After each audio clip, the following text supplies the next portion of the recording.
Blackline Brief starts now.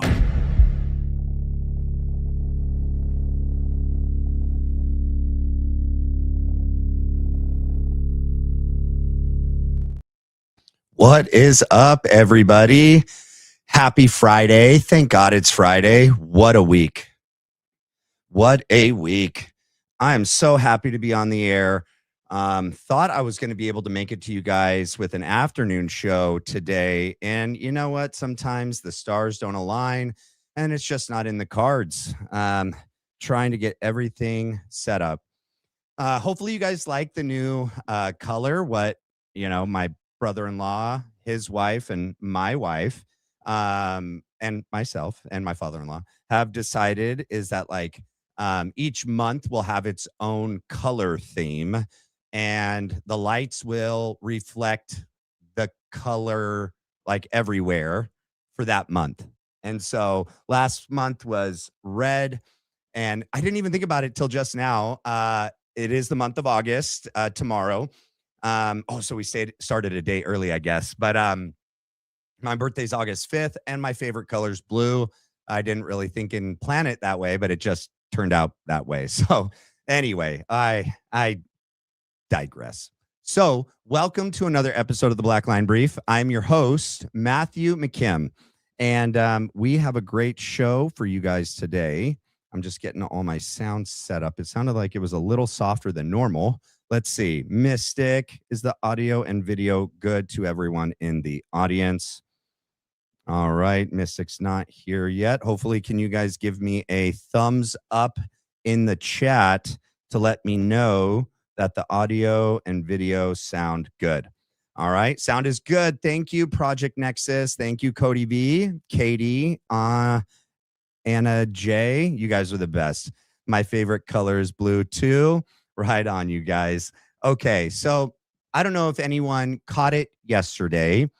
Yesterday was a pretty bombshell episode with Mitch Snow, Matthew Tuzzarone, and Honest Ash. But then we had a guest appearance, Stu Peters.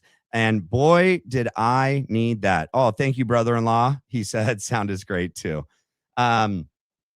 I needed that, yesterday, for those of you that didn't catch the live or didn't get the replay yet, I had to leave my job, my career in ABA yesterday at the clinic that I was at, because it turned out it just wasn't a good fit for me. Without saying it, I don't want to say anything negative about anybody, but it just was time for me to move on. And it's something I'd been praying about and going over with the team and ultimately my wife. And, God has the ultimate say, God and my wife. And so we were going to wait. But you should always be at a place that values you and appreciates you and respects you and trusts you. So the timing was kind of in God's hands. And so I couldn't have came at a better time yesterday, coming on air. And then Matthew had been planning that all day and surprised me with Stu Peters. And boy, did it not disappoint. He was amazing. Oh, my lower third isn't up. There we go. Look at my brother-in-law. He even made a new lower third, and it looks great. The lower third is my name down there, and then the logo in the bottom right. And he made the blue ones, so it matches. So it was a good show yesterday. I did see everybody's comments regarding, how do I say this without outing them personally? I saw the comments in the video, everyone's concerns and critiques and suggestions about on-camera etiquette between guests was noted. And so sorry that was happening. We'll make sure that doesn't happen again. All right. Hopefully, if any of you guys know what I'm talking about, you guys know what I'm talking about. I'm trying to be respectful and not have to out anybody. So, but that's that. Let's move on to today. All right. If you guys haven't done so already, please do me a favor and hit the like and the subscribe as you guys come in and get settled. I appreciate it. It's definitely the best way to help support the channel. And we are growing, but I could always use the like and the subscribe. All right. Forgot when I hit that, it makes that go away. All right, you guys. So the videos that I have pulled up for you today, one of the first ones is in contrast to Charlie Kirk doing the chapter leadership summit last year with Andrew Kolvet. He sat down with the students, the chapter leaders, and discussed the things that were most important to Gen Z. And the main discussion was Israel, like on every account. That's like all it was. And all the different little nuances and facets of that partnership, as Andrew would probably call it.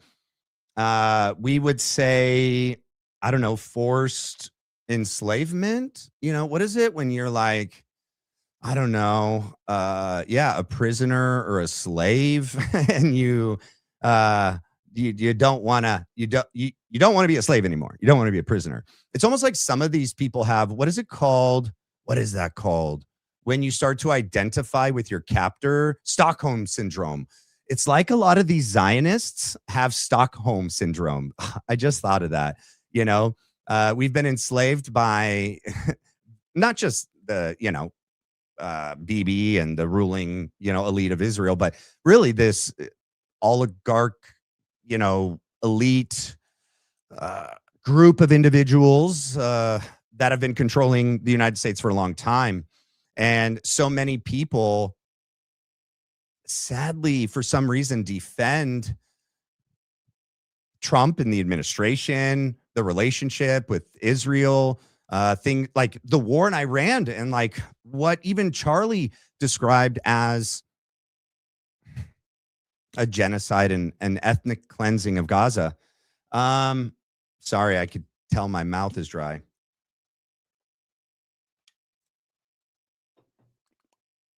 I hate that because I have very sensitive ears and I do not want to make anyone get triggered with my dry mouth. So, what was I saying?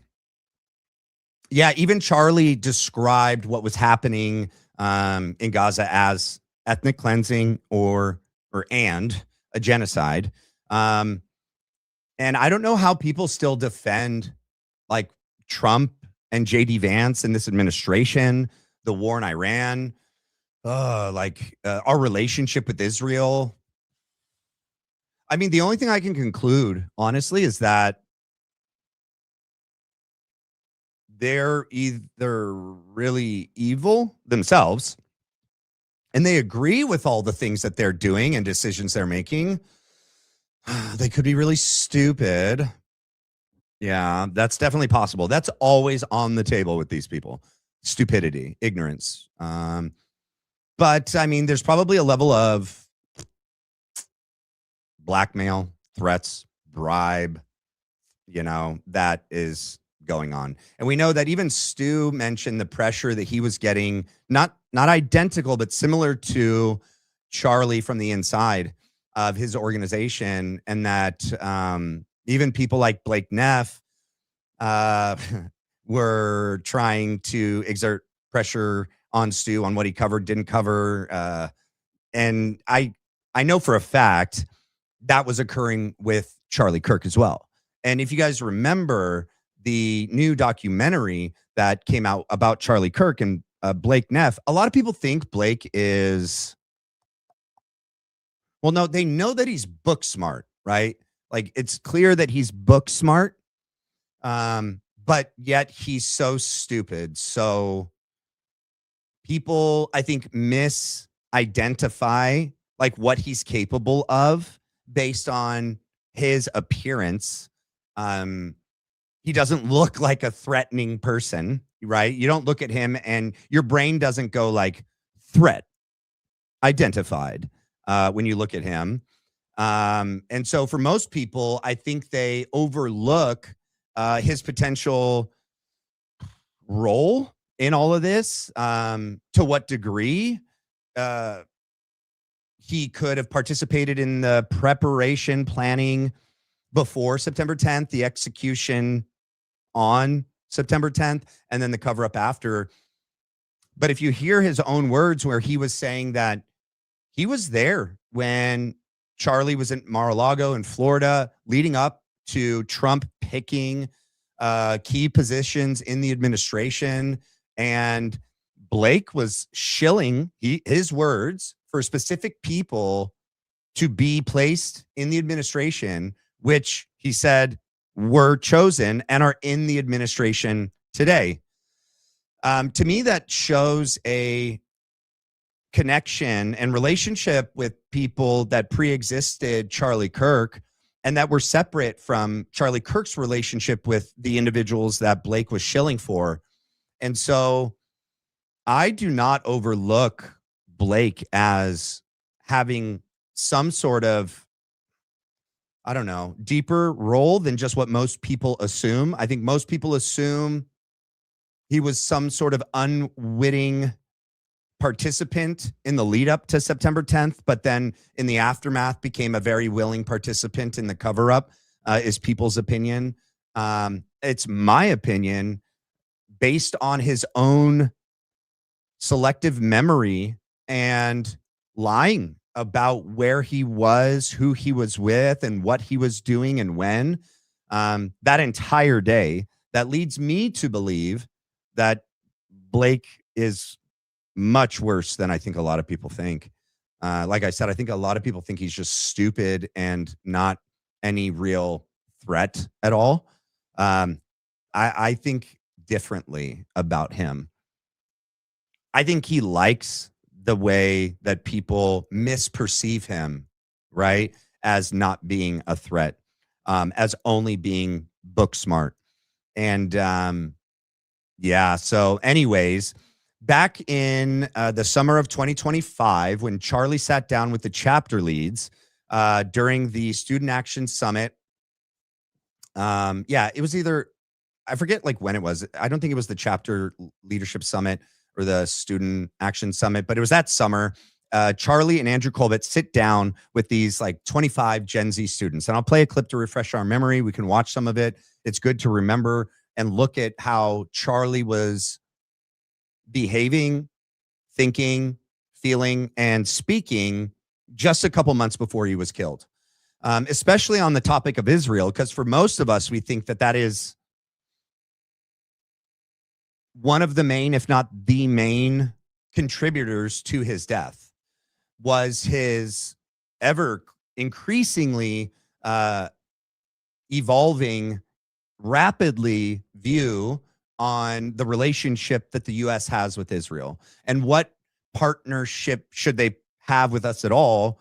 What role should they play in the United States? I believe that he would.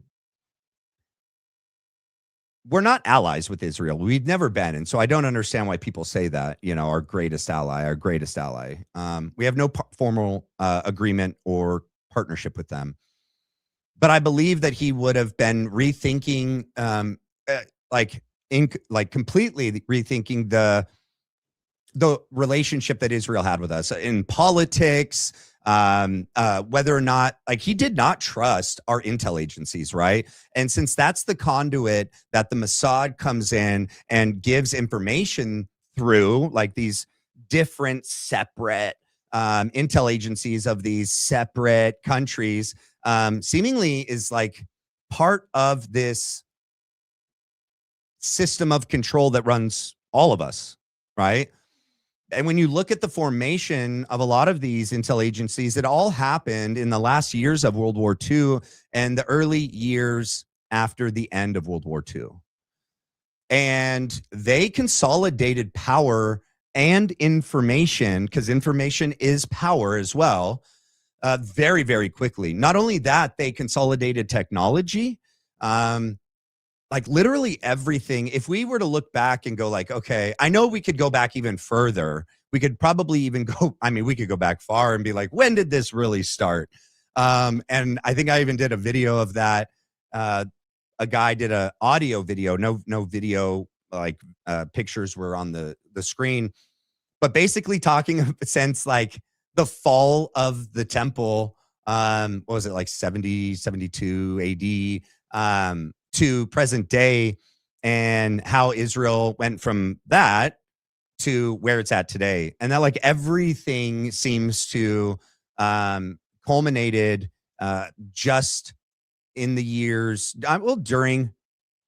during World War II, right? And because afterwards is when Israel is purchased and created by the Rothschilds, right, from the British government, and created this state that now also after World War II, with all of the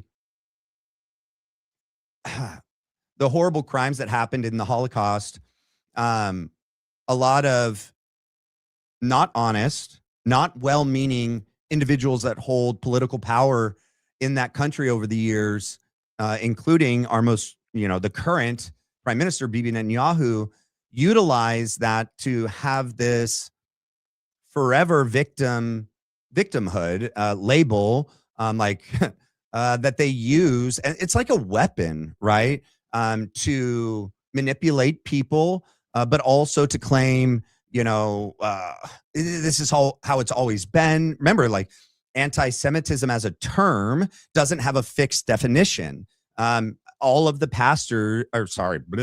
all of the rabbis, I forget the guy's name, who was like trying to force his will over Candace. Not Rabbi Wolicki, it was a different guy. But anyways, they defined anti-Semitism as a definition that evolves with time. That's what makes it such a unique, and that's the other thing. Like, everything's just unique. Like racism and like hatred and even genocide and a Holocaust. Nothing compares to what like Bibi says, or Rabbi Wolicki, or that's I forget the other rabbi's name that was doing that conversation with Candace. Like, they have the ultimate card always. No, it was worse for us. But that, because that is so unique to anti-Semitism, there is no fixed definition. And they've said it's allowed to evolve with the time because the hate evolves with the time. And so it's an all-encompassing definition to include anything that they're experiencing at any one given time. And it's not all Jewish people. Obviously, the majority of Jewish people are good. Just like I would say the majority of every religious group or ethnic group, country, are good people. I would say in all countries, there has evolved a specific group of elites that control the rest of that country. And those different groups of elites work together with the other group of elites in the different countries to control all of us. And so when I speak of certain individuals, that's all I'm speaking of, like Bibi Netanyahu. What was the other guy's name? We have Ehud Barak. You have like, what was the other prime minister anyway, the ones that are evil. All right. I would never make a gross generalization on any group of people. But those people in power use this term to encompass anything that they're experiencing that they don't like. Right. We can see that they called Elon Musk an anti-Semite. They called Charlie Kirk an anti-Semite, Tucker Carlson, Candace Owens, Megyn Kelly, and the list goes on. Because they, and Carrie Broshine Bowler, because they dared to question the decisions and the actions of this foreign government that are so clearly unethical, unbiblical, even there could be an argument made to the Old Testament perspective. That's what's so dangerous about, I think, the Old Testament without the New. I hope that's not too controversial. Even in my own studies, God's nature, his nature hasn't changed, but his relationship with humanity, and specifically with the Israelites, and other cultures and people groups in the Old Testament timeframe, was different. His approach to handling things was different. And then much more vengeful, a God of wrath, pretty violent. Yeah. I mean, making covenants for sure with chosen people and promises and blessings, but a lot of wrath, vengeance, and violence in the Old Testament. But then you fast forward to the New Testament, and the God of it's the same God. I realize that. Obviously, they don't believe it's the same God. We believe it's the same God. That's why they believe that we are, idolaters and we worship a false God. But the God of the New Testament, our God, is his purpose. And we see the fulfillment of everything with the New Testament. And in that, we have a greater appreciation for humanity. Like all men and women are created equal and in the image of God. If you were to read the Talmud, it does not say that. And so you could arrive at totally different conclusions on worldview, on biblical ethics, and how we should treat other humans. And the justification to wipe out a full, culture and country is easily justified in an Old Testament theological perspective. But with the fulfillment of God's word through his son, Jesus Christ, and the New Testament writers, we get a fuller picture of God's, purpose for humanity and how he would like us to live and treat one another. And I mean, out of the New Testament, these Christian ethics and principles formed our nation, right? Without that, we really wouldn't have the Declaration of Independence and the Bill of Rights, in my opinion. And I think Charlie Kirk held that same opinion. Yeah. So back to what, I'm sorry for the tangent, my mind. With Blake Neff and Andrew Kolvet, they just did a new sit down that just aired. And by the way, these guys are so cagey, dude. They have, I wouldn't even be able to pull them all up in one sitting. They have so many different channels. Okay. They have TPUSA Faith. They have Charlie Kirk's show. Andrew Kolvet has his own show on YouTube. Turning Point Action, Turning Point Education, Real America's Voice.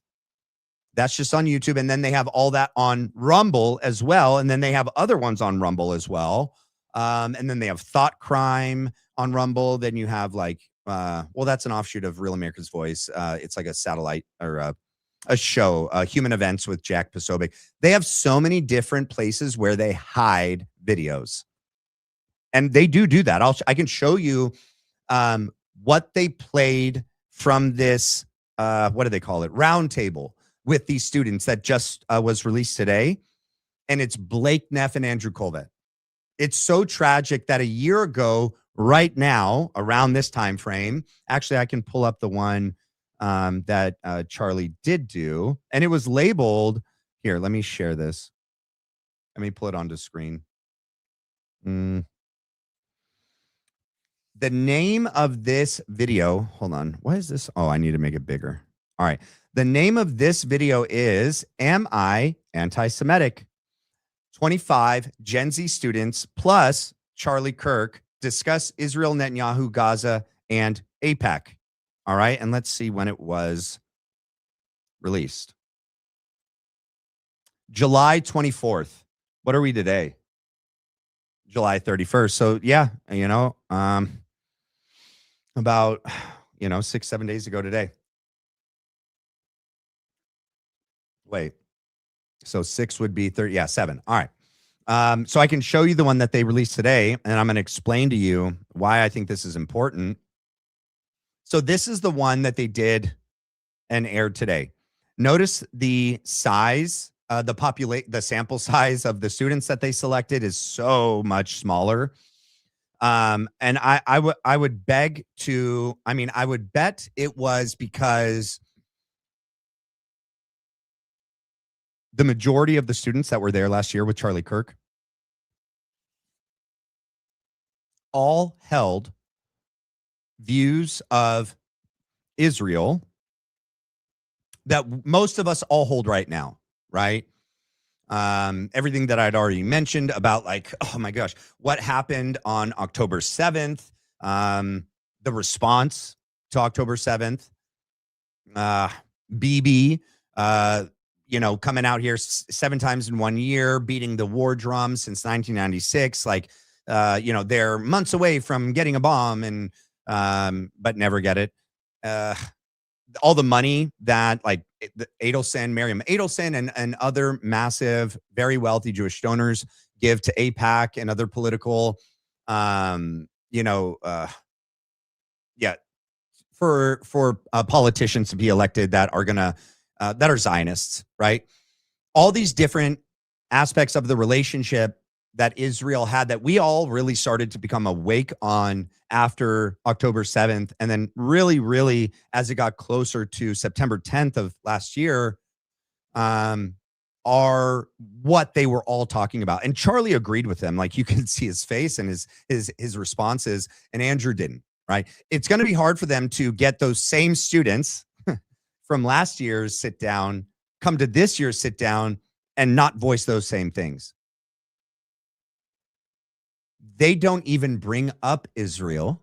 It's in the when it does come up, it's in the context of Iran, which obviously those are related. But did I even read hold on. Hopefully I'm not jumping around too much for everybody. I don't think I read the title for this one. 1 second. This is Chapter Leader Interviews, Gen Z Talks Dating, Memes, Iran, and More.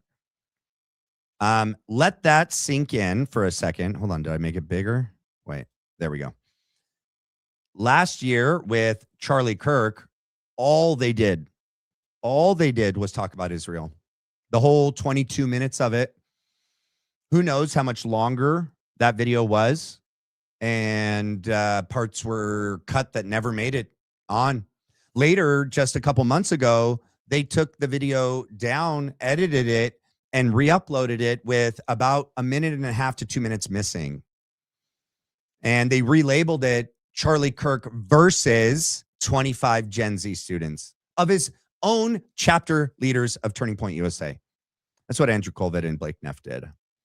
So, yeah, I do think it's crazy. This year, they're going to sit down and talk memes, dating, and more. Oh, but we'll throw you a bone. We'll talk about Iran. I'm sure that there was some instructions that were given before going on, like what we're going to talk about, what we're not going to talk about. And I think that's pretty telling that they can't even be honest and sit down with their own chapter leaders and have the discussions that all of us are having publicly and privately in our homes, in our work, online, with our friends. They won't do that in honest, in a pursuit of truth. Okay. So, yeah. I was going to say something else. I lost it. Let me read these three real quick. I got, thank you for the floating heart, Woozy Susie. Thank you for the party hat, Deanne Soland. And then, hi, Heather has issues. I've been too busy to post recently, but want to give you, Matt, a huge kudos for all your amazing work and commitment to the truth. Charlie would be so proud of you. Godspeed. That is like probably one of the nicest things. All of it. But that last part, that Charlie would be proud. Yeah, I hope so. I think so. Yeah, I think so. Thank you for the laughing disco. What is it? What are the odds? I definitely don't think Charlie's looking down and is proud of TPUSA, Andrew Kolvet, Blake Neff, and Erica Kirk. No. Yeah, if anything, he's like very disappointed in what they've done with his organization. Hence the title of the movie tonight, TPUSA, the Astroturf organization. And you'll understand when I play a video later down the line why that is. If you don't know when it's used in that way, what the meaning behind that term Astroturf means, right? It's fake. It's fake. Just like Astroturf is fake grass. Okay. Artificial, synthetic. It's an imposter of the real thing. Yeah. And I would say 100% that is what TPUSA became in the wake of Charlie Kirk's death. And it doesn't have any kind of sign that that will ever, ever change. And so if we have hopes that we could get through to these individuals and get them back on the side of truth, on Charlie's side, and that they're going to maybe wake up from their, trance that they're in to eventually turning point back into what it was meant to be and what Charlie was, what direction Charlie was taking it in the end. I think that's wishful thinking. I don't think that'll ever happen. They've committed to this. They committed to this right away, and they committed to it 100%. There was no reservations from Erica and anyone on the team, except for the ones that left or were fired. Let that tell you something. So, all right, let's start it. Let's get going, guys. And then I'll get to the, as you guys get the super chats and the gifts in, I'll get to them as we go. Okay, I promise. All righty then. I wanted to start with this one though. All right, so that we remember what it all was about. And I want to hear. Here, let's start here. First, thank you.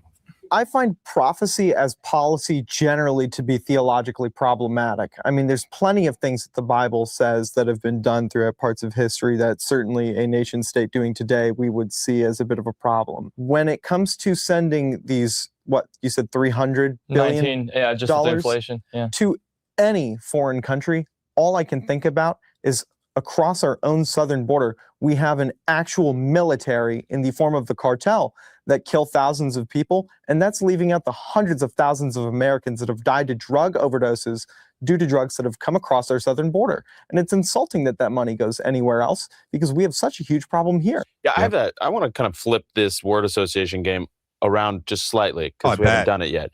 When I bring up Gaza, Gazans, Hamas, let's just keep Hamas out of it. Gaza and Gaza. what comes to mind? Complicated.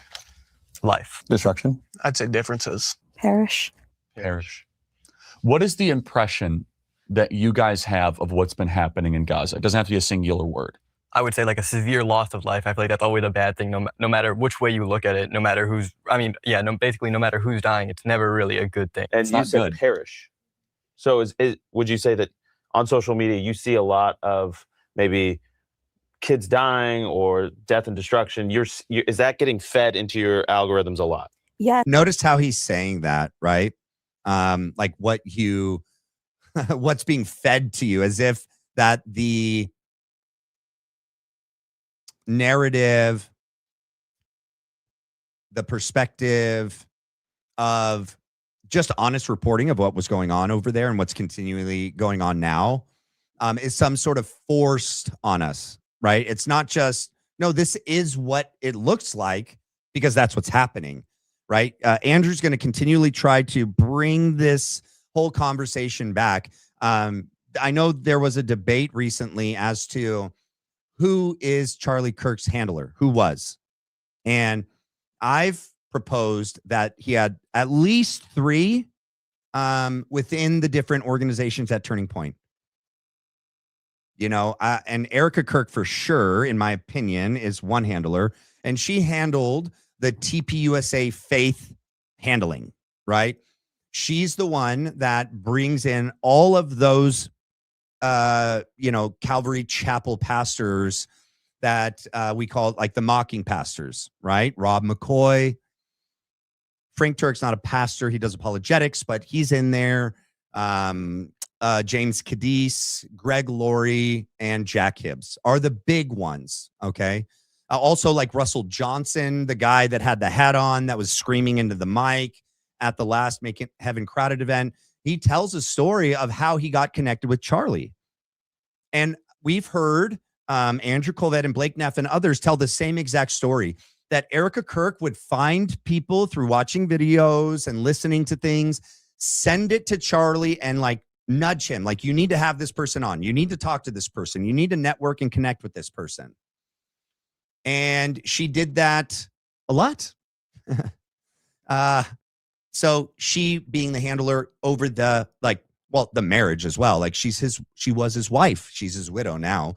But also the TPUSA faith side of things. And for those of you that missed it, last night I released for the first time, and I did on an X space today, that I was finally given permission to let you guys know where Charlie Kirk's kids have been when Erica is not at home, and who's taking care of them. And so, there's a family that me and my wife communicate with, and this family used to be congregants at the Godspeak Church in Thousand Oaks under Rob McCoy. And remember, Rob McCoy stepped away from being the head pastor and gave it to his daughter's husband, his daughter's husband, who was the worship leader and now is the pastor there.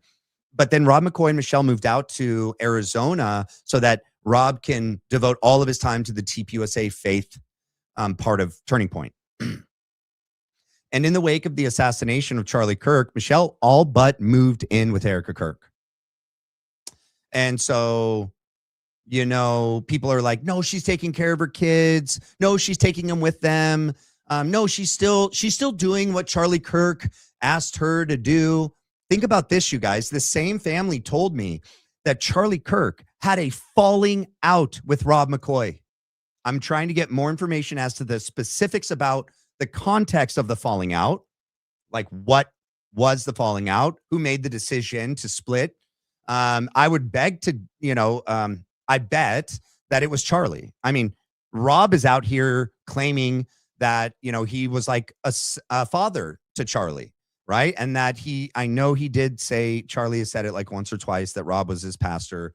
He also said that about James Cadiz. So, I mean, but that if he had this falling out with Rob McCoy and was distancing himself from Rob McCoy, and their relationship had severed to a degree, do you think Charlie would want Rob's wife caring for the kids?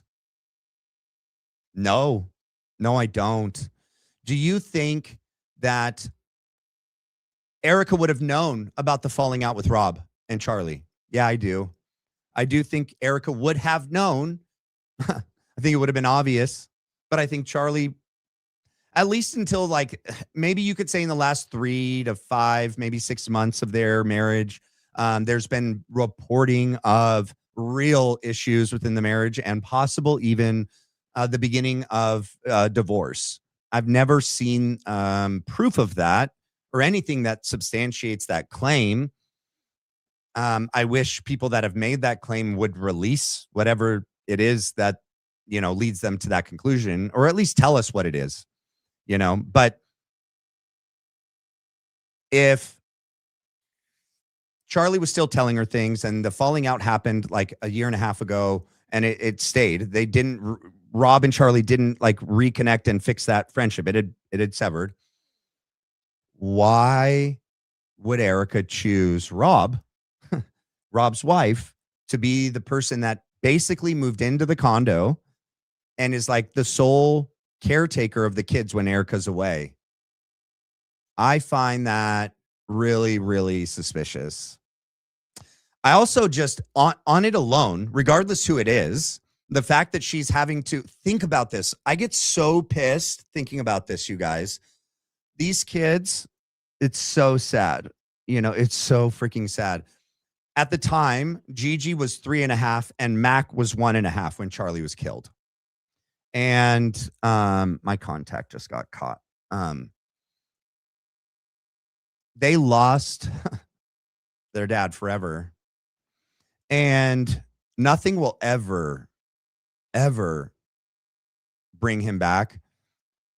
Like, even God, yes, he can heal everything, but there always will be this space and this pain as they get older that was, the place that Charlie held in their heart. And I know they're young, and Mac probably won't have any memories, not living memories of Charlie Kirk from at being 1.5. Gigi might. Erica and Charlie said time and time and time again, prescriptively, that for young families, young Christian families that could afford to do it this way, should do it this way, and that it's biblical to do it this way. If you could do it. Not every family could do this because of finances. Most families in this day and age, both parents have to work. And so you can't really have a stay-at-home mom when the mom has a full-time job. But and Charlie was a true believer in this. Clearly, Erica was not. After the assassination, Erica points out the fact that this is actually one of the most easiest things for her, being a single-parent mom. She said those words. Actually, that's the least traumatizing thing for me, because I was raised by my single-parent mom, who was a jet-setting boss babe, corporate, ladder-climbing woman. But imagine what it would be like for these kids to lose their dad. Probably Gigi doesn't even understand, fully. Only over time, when dad never comes home, will she begin to understand. And in fact, in the beginning, Erica said, Charlie, daddy's on a work trip with God.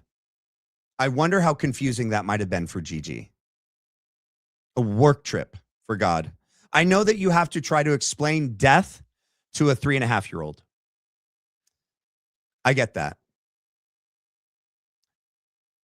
Erica Kirk sold herself and promised Charlie and told other young Christian mothers that you should, if you could, be a stay-at-home mom, that is your,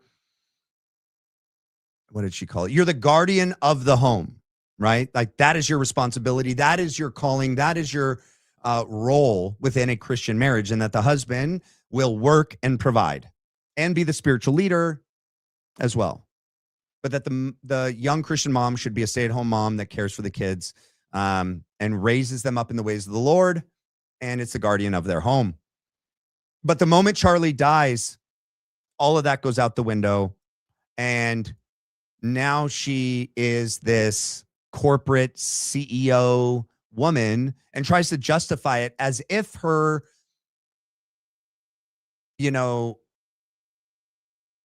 acting in this new CEO role is normal, and is in that it's consistent with everything that her and Charlie said before. And it's just not. And to say that this is what Charlie wanted and that Charlie's happy about this is just insane, right? So they lost 2 parents that day. That day they lost 2. How much was Erica even involved before? I don't know. How much was she a good mom? I don't know. People that I spoke to don't, they don't think so. They don't believe so. That wasn't their observation and perception of Erica.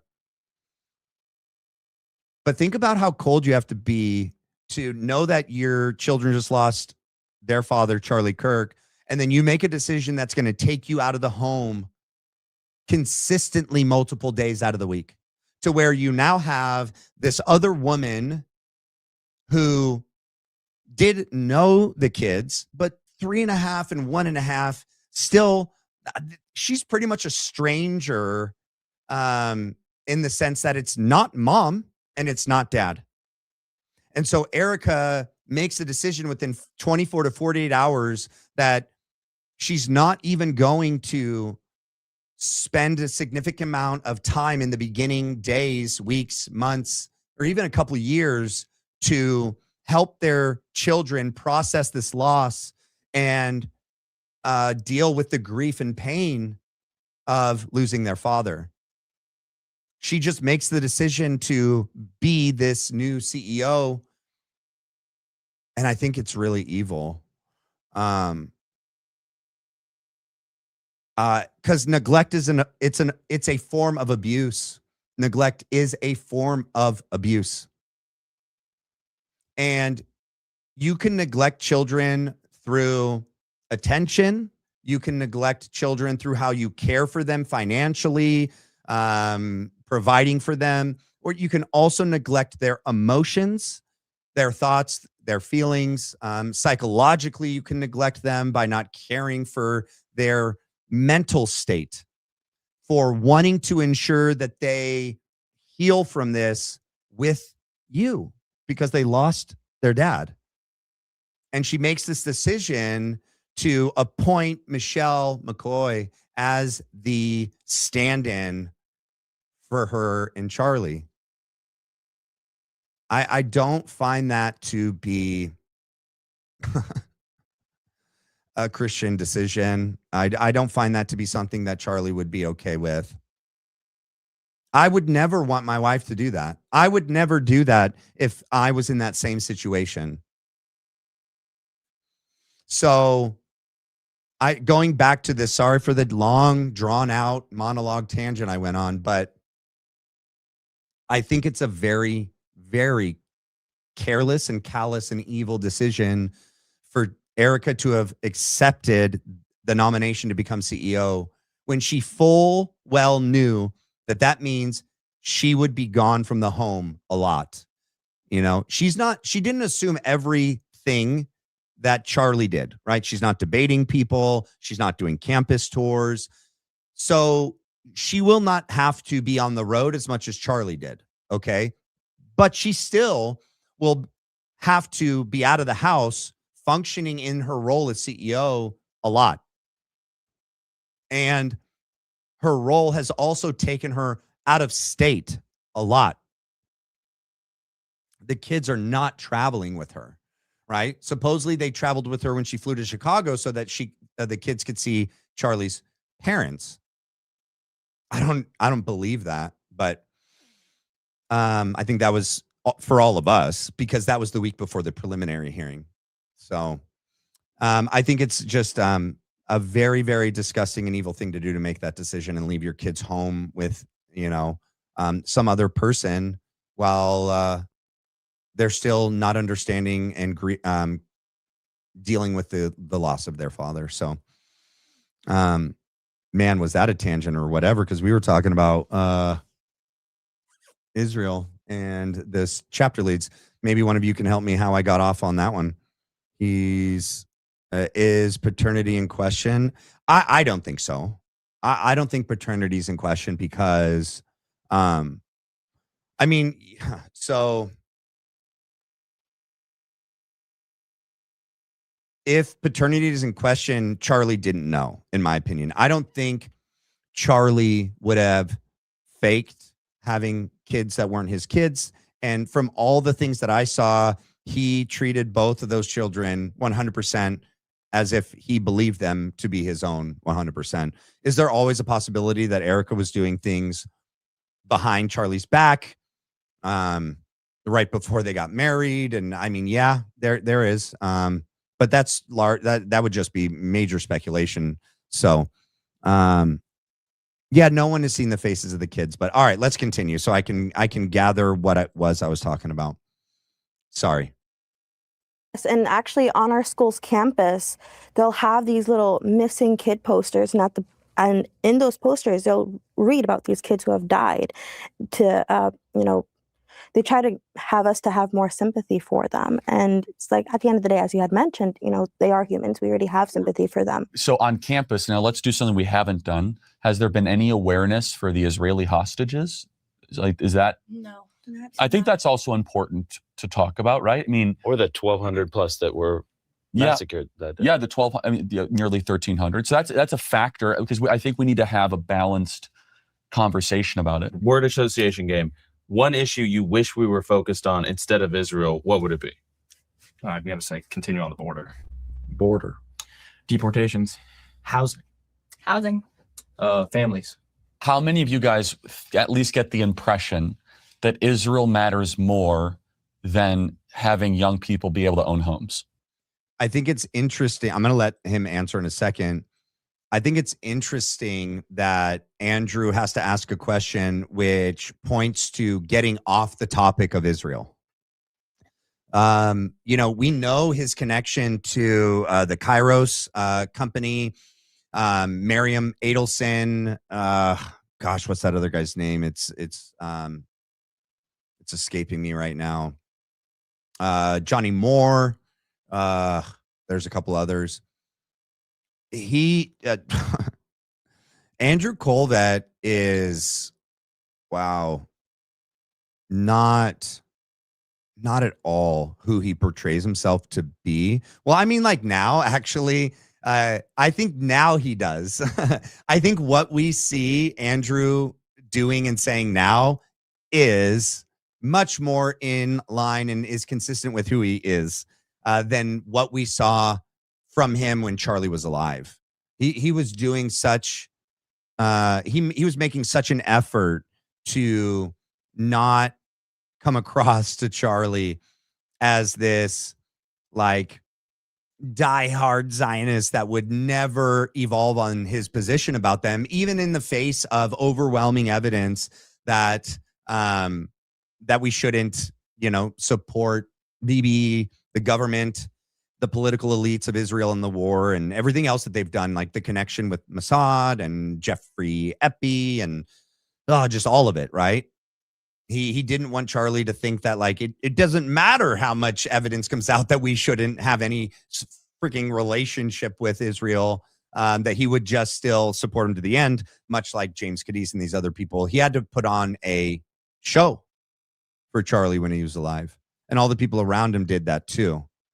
Okay, let me read some of these, then we'll continue. Thank you for the 10 jewels, Michael Sullivan. I like your kayak. Thank you for the 10 jewels, Tammy Lynn. Tammy, welcome. Thank you for becoming a member of the Black Line Brief. We will be doing a members only live in a week or two. Thank you, Lynette, for the super chat. Just discovered your podcast last week.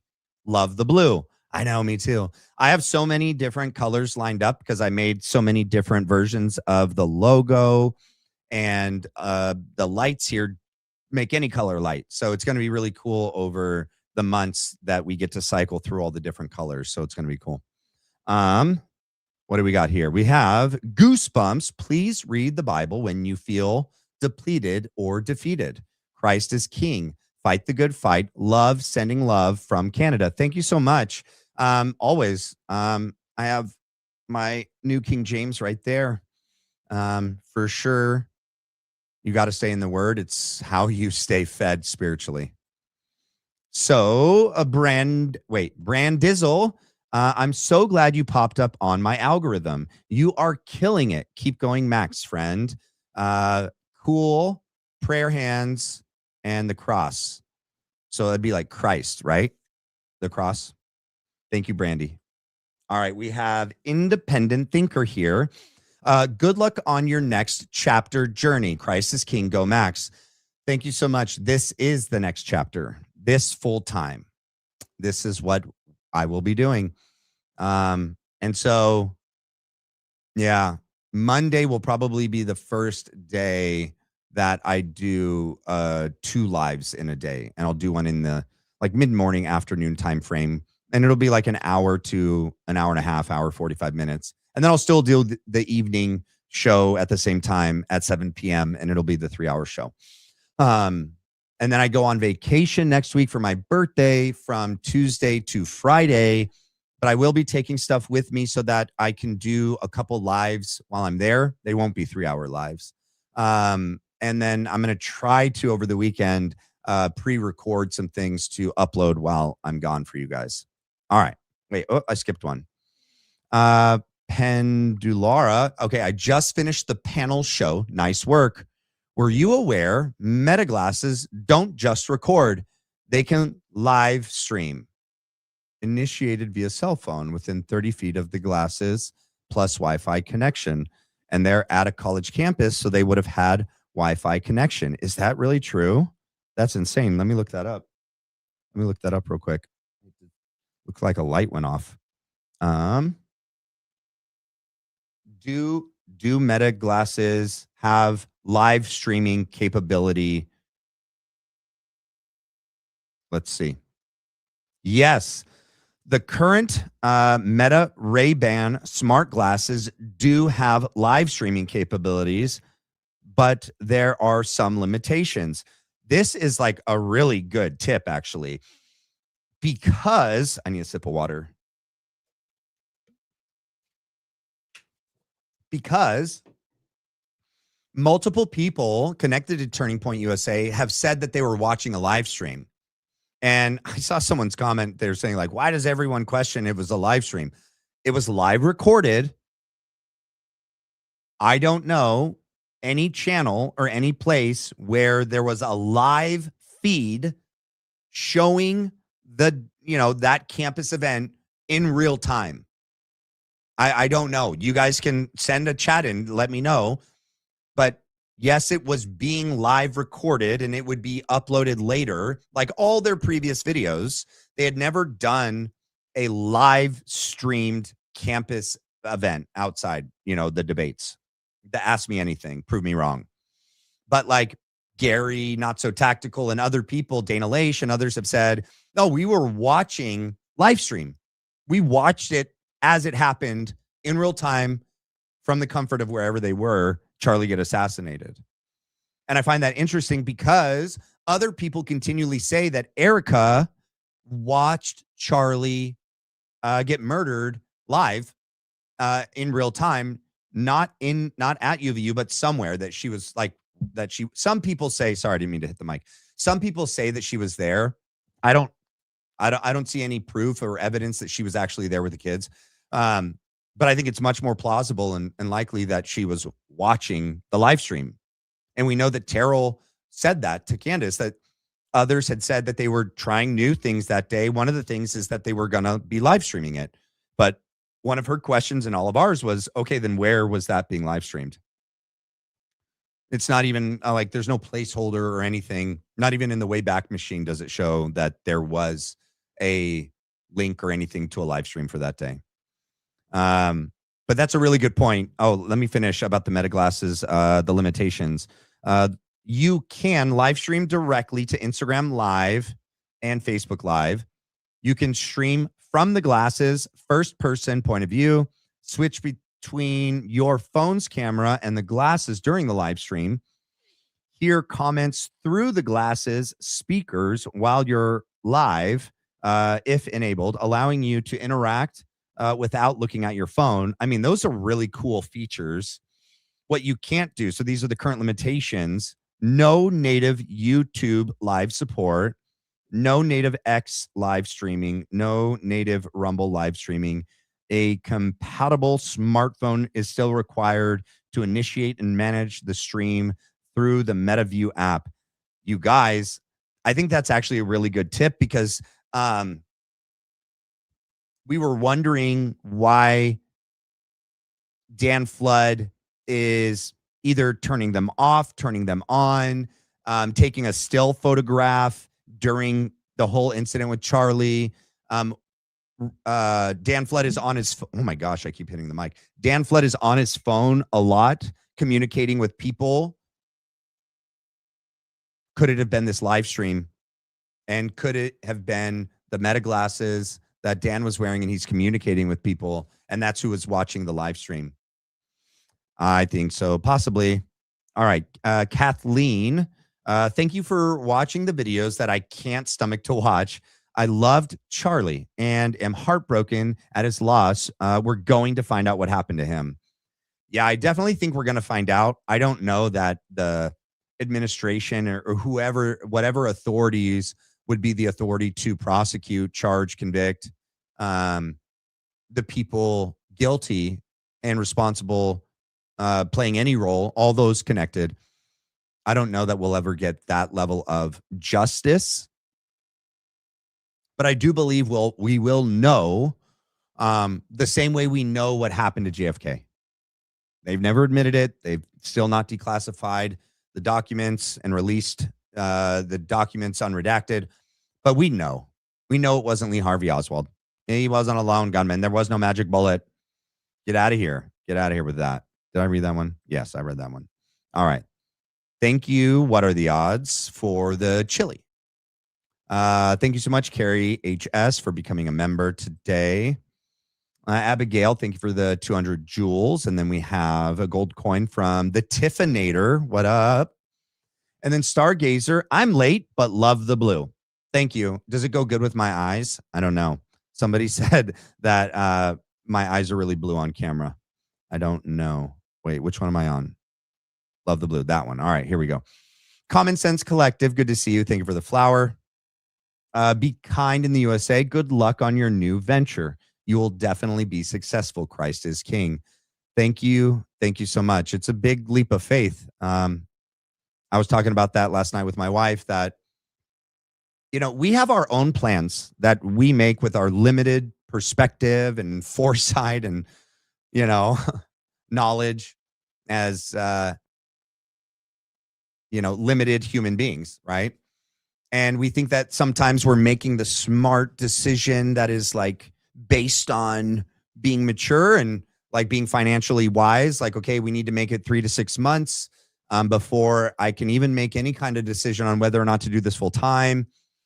That's also, I think, in a way, especially if God had already been pulling on me and in my heart to do this full time, and that this is something I genuinely feel called to. I spoke about this a week or so ago on my Members Only Live and a little bit on the day after, that I believe that this is my calling and that this is one of the best ways I can use all the gifts that God had given me. Similarly to Charlie Kirk, like, even though he was an amazing Christian and he was an amazing debater and his knowledge for scripture and theology was that of better than some pastors, most even, he did not feel his calling was to be a pastor, right? I would say he's like an evangelist, not like, you know, a TV evangelist, like, you know, those in his, you know, in the past, but he definitely spread the gospel and evangelized to people.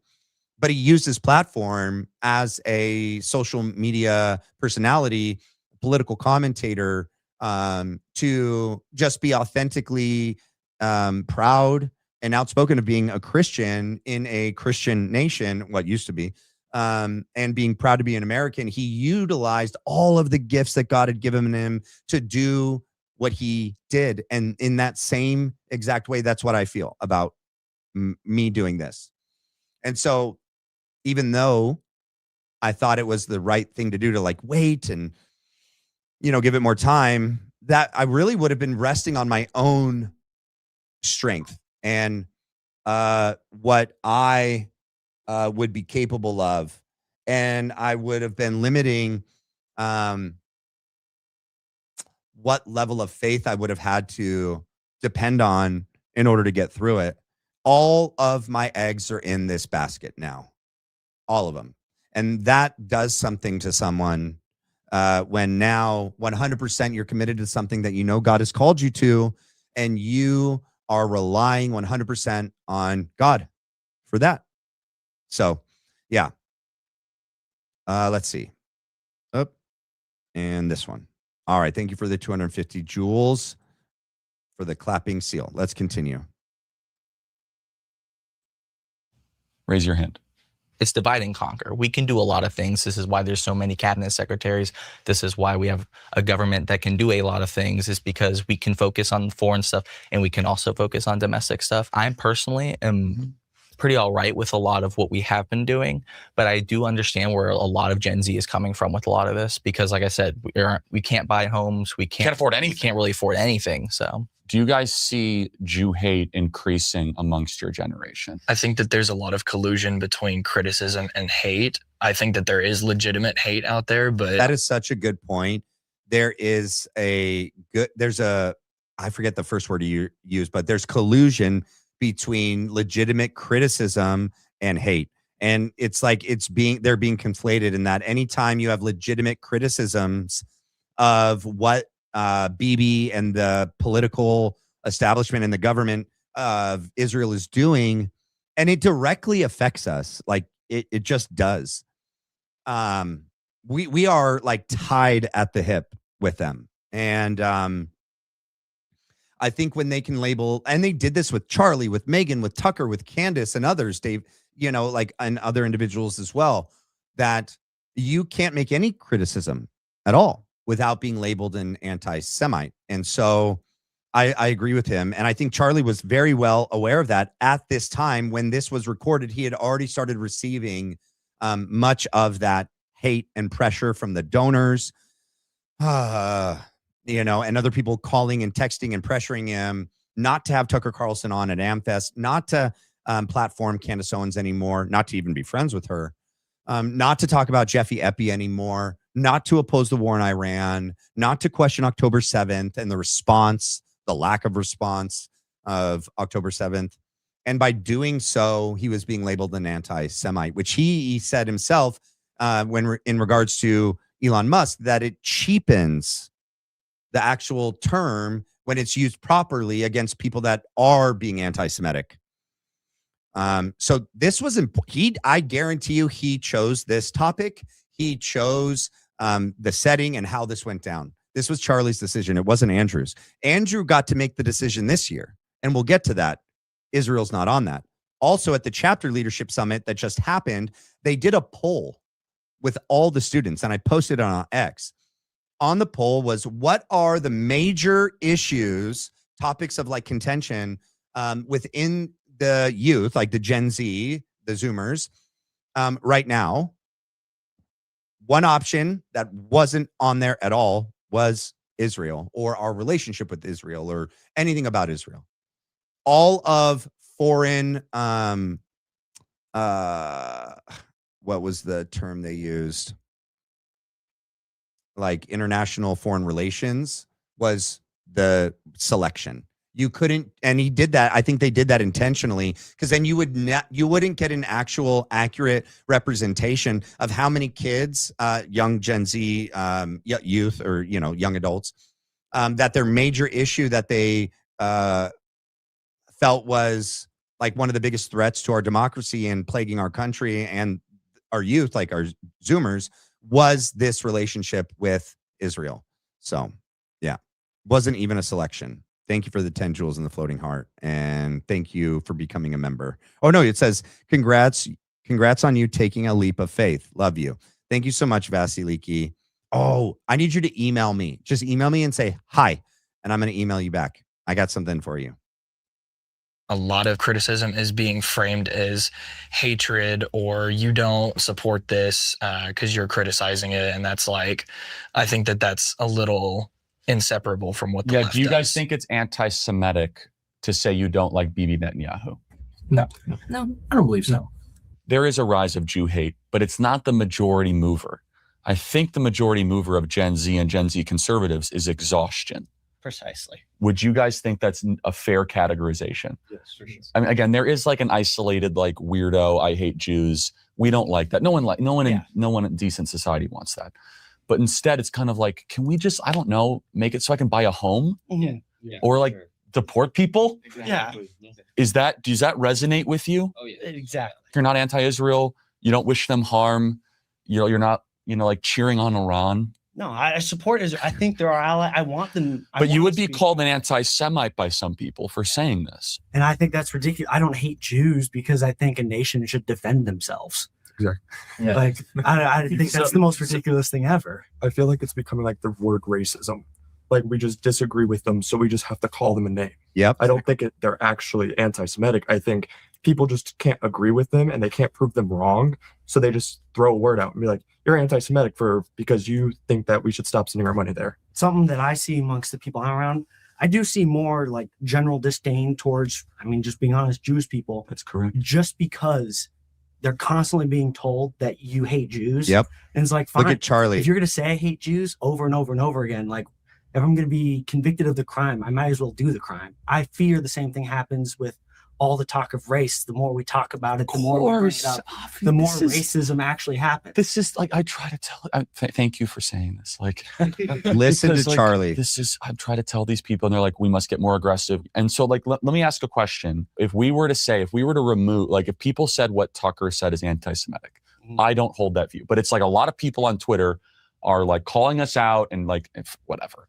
That's not going to happen. Whatever. But if we were to cancel Tucker, would anti-Semitism increase or decrease? I think increase, because that means any supporter of Tucker Carlson's statement therefore makes them anti-Semites. Guilt and association, 100%. Exactly. But the binary that's presented is that if you don't passionately talk about it, you are a hater. That's probably destructive for everybody involved. So for me, I'm trying to find this new path, which is, I love Israel. I visited there. My wife and I had the best experiences ever. I saw where Jesus rose from the dead and he walked on water. But also, I'm an American and I represent a generation that can't afford anything, and that we are like flooded with illegals and no one speaks English and our hospitals are clogged. I think we need to have the prudence to reject the Jew hate. Like, okay, we're not going to put up with that. That's dumb. But also, if you call everyone an anti-Semite, if they don't take a puritanical view of the Netanyahu government, then I think it's bad for everybody. So would you guys all basically safe to say welcome us not talking about Israel nearly as much? Yeah. 100%. Every day. A cope that is often found in broken institutions. And I found this now over 13 years. It's a great truism. You guys can learn it for the rest of your life. Anybody that tells you we have a messaging problem, you should go a step deeper and ask another question. Being like, what, are you actually doing something wrong? Or are you bad at messaging it? Because people that are doing bad stuff will sometimes be like, well, we're just not presenting it correctly. Sometimes that's true. Or sometimes there actually might be something beneath the surface that you're not doing well. So do you guys think that it's a messaging problem or that it's an actual material concept problem? It's a values and priorities problem. Yeah, it's definitely a messaging problem. These politicians, they don't need to be car salesmen. You know, we need the truth. We need the direct truth and nothing but the truth. But these politicians, they're not truthful. You know, they're digging Gen Z down. Yes. Okay. So I just saw this. Okay, 2 weeks ago you said you were turning 42, but also 41, huh? Yeah, I forgot how old I was. I got off and my wife was like, you said you're turning 42. And I'm like, I am.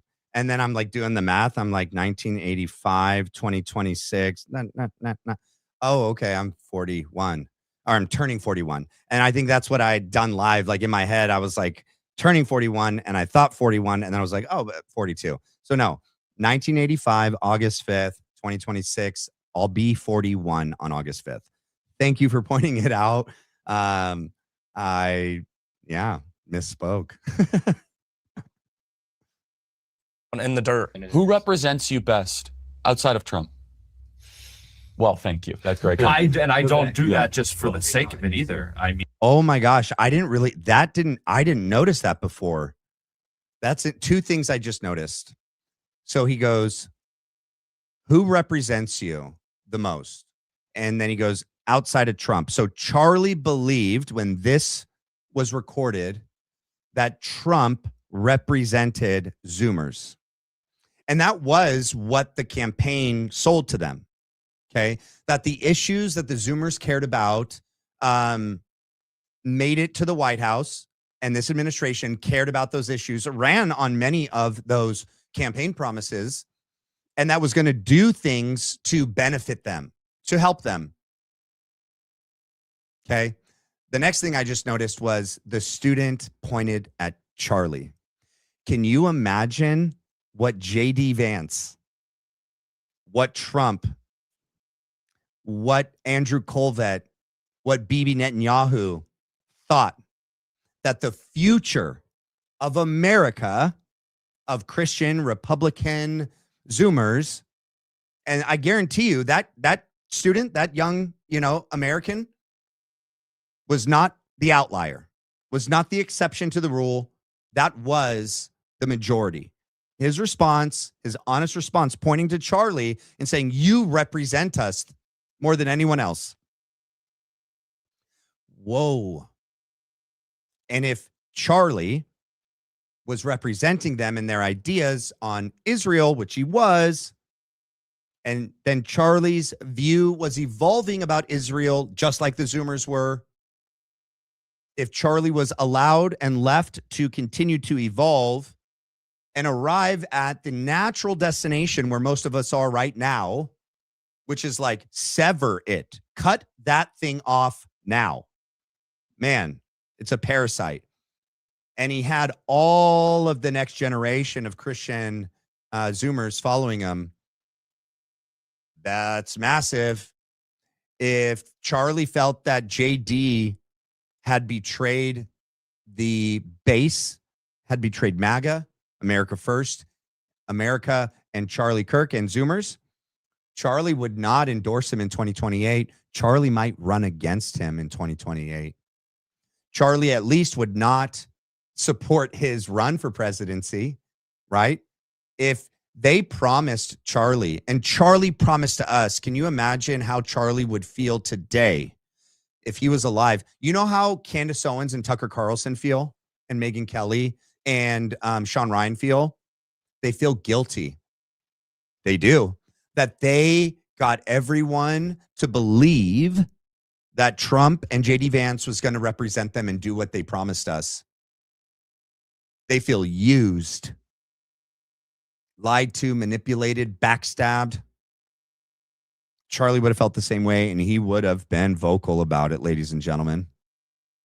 That was going to pose a significant long-term problem for this ruling class. So I thought that was very interesting. You're here involving us for a reason, because we are the important group. We're going to inherit all of these issues. Yep. So no, again, the reason I'm doing this is that the reason we're doing this focus group, and Andrew will attest, I've been trying to tell them that there is an earthquake coming on this issue and in the country, and they don't believe me. So I'm like, why don't you just hear it from people themselves? If we don't get young conservatives in, we're going to end up losing to the Democratic Party, because they're starting to get the younger generation involved within their representation. And it's just, if we don't start getting these young people from our generation or the next generation above us into Congress, then we're going to start losing. When this debate pops up on your social media feed or on campus, what is the most persuasive pro-Israel point that you have seen or heard? Talk about more about how they help us with intelligence, especially with this new conflict with Iran. If you want to, I don't know about that, dude. The intelligence that they help us with is not accurate, my man. Use that, say like, hey, Israel's very helpful in us deflecting with Iran and giving us influence over them, because we can have more intelligence. No. Do you find it persuasive when the Israeli Tourism Board is bragging about how many gay pride parades they have in Tel Aviv? Oh, for sure it's a problem. They should not be doing that. All right, let's go to what Blake Neff and Andrew Kolvet are doing here. And let me start in the beginning with his little pitch. Okay. Let me make sure it's on the screen. It is. All right. Hi to everybody. We have a special treat in store for you, and that is our roundtables that we did at Chapter Leadership Summit in Washington, D.C. We did 3 of these, actually, and today we're going to showcase 2 of them just for you right here on this audience, because they're really important. It's important to hear from these kids directly, okay? We talk about Iran here at the beginning, which continues to be a main focus and, candidly, a main weight on our political fortunes heading into November. So we talk about what kids are thinking about then. And then in the second half of the hour, we get into dating, which is civilizationally important. We have to reproduce. We have to have faith in the future. And young people are struggling on both fronts. I want you to hear from them directly. So without further ado, here we go. All right, welcome everybody. We are at Chapter Leadership Summit 2026 in Washington, D.C., our nation's capital. We have over 2,500 of our top student leaders from Turning Point USA gathered together, doing training, workshops, hearing from amazing speakers. And we wanted to get their views and opinions on what's going on in the world. There's a lot going on. There's a lot of opinions that we think the older generations and a lot of people in power really need to hear from younger Americans, people that are voting, that actually have real opinions that might diverge from the more establishment view, the more Washington, D.C. centric view, or from an older generation's view. And they are critically important to understand where the country is going and what's going to happen next. So gathered around this table are some of our amazing student leaders at Turning Point USA, and we're going to have them introduce themselves to you. Hi, my name is Sephora Cremone, and I'm a senior at the University of Miami. My name is Jacob York. I am going to be a junior this fall. I'm the president of the... They're just introducing themselves. Let me get through all of the introductions right there. There is so much going on, both internationally, domestically, but I think we'd probably find broad agreement in this group that we want to focus more domestically, right? There's a lot of issues that we need to address right here at home, but there are nagging things abroad. And there's been a lot of news lately coming out of Iran. We were trying to get the MOU across the finish line. It looks like there's been some issues, some complications. We started striking Iran again. Let's go back to the whole Iran topic. And anybody can go first, but were you guys supportive of the initial strikes against Iran? I'm not talking about Midnight Hammer. I'm talking about the second wave that started earlier this year. No. It was very controversial with young people. We know that. Who was supportive, who was not? And if it's a gray area, that's fine too. You were supportive. Well, that's kind of the thing. It's always going to be a little bit of a gray area because there's so many different layers to everything. I'm never going to be 100% yes, other than for America, 100% for America, and then all of the other decisions. There's going to be wiggle room. But why were you supportive? I think it was absolutely a necessity. I think part of why, like, people who are anti it, they don't irritate me, but I guess the ideas behind it do a little bit. The people who are complaining about it, a lot of it's not about what if we lose. It's not about what if we lose all these people. It's about how long is this going to inconvenience me as an American? I think that is so insane. There's this huge isolationist wave that's coming across America right now. And I personally, as an American, I do find it to be really damaging. I don't consider myself an isolationist. I think we have a lot of issues in America right now that we do need to focus on. Absolutely. But that doesn't mean that we need to avoid all going overseas, because there's so many issues happen all the time overseas that... Dude, this girl seems like a plant of some kind. It's so interesting. Okay, I don't know if you're agreeing with her. I'm not. So like one of the things that, not in full. So I think that Charlie was much more becoming an isolationist in the sense that the major issues that we needed, he said many times, like, we cannot help other countries when our house is burning and our boat is sinking.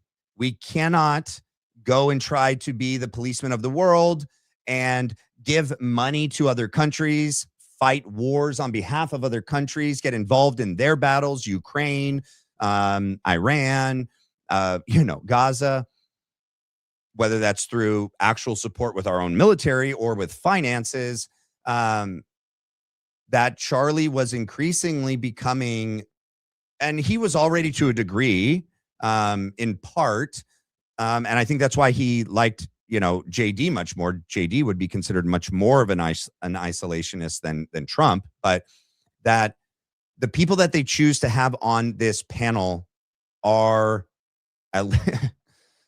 not like the students that they had last year. Okay. And I just want you to compare the two of how they were talking, what the context of what Charlie was wanting to focus on. And now, like, Andrew's leading the charge. He's writing and asking the questions.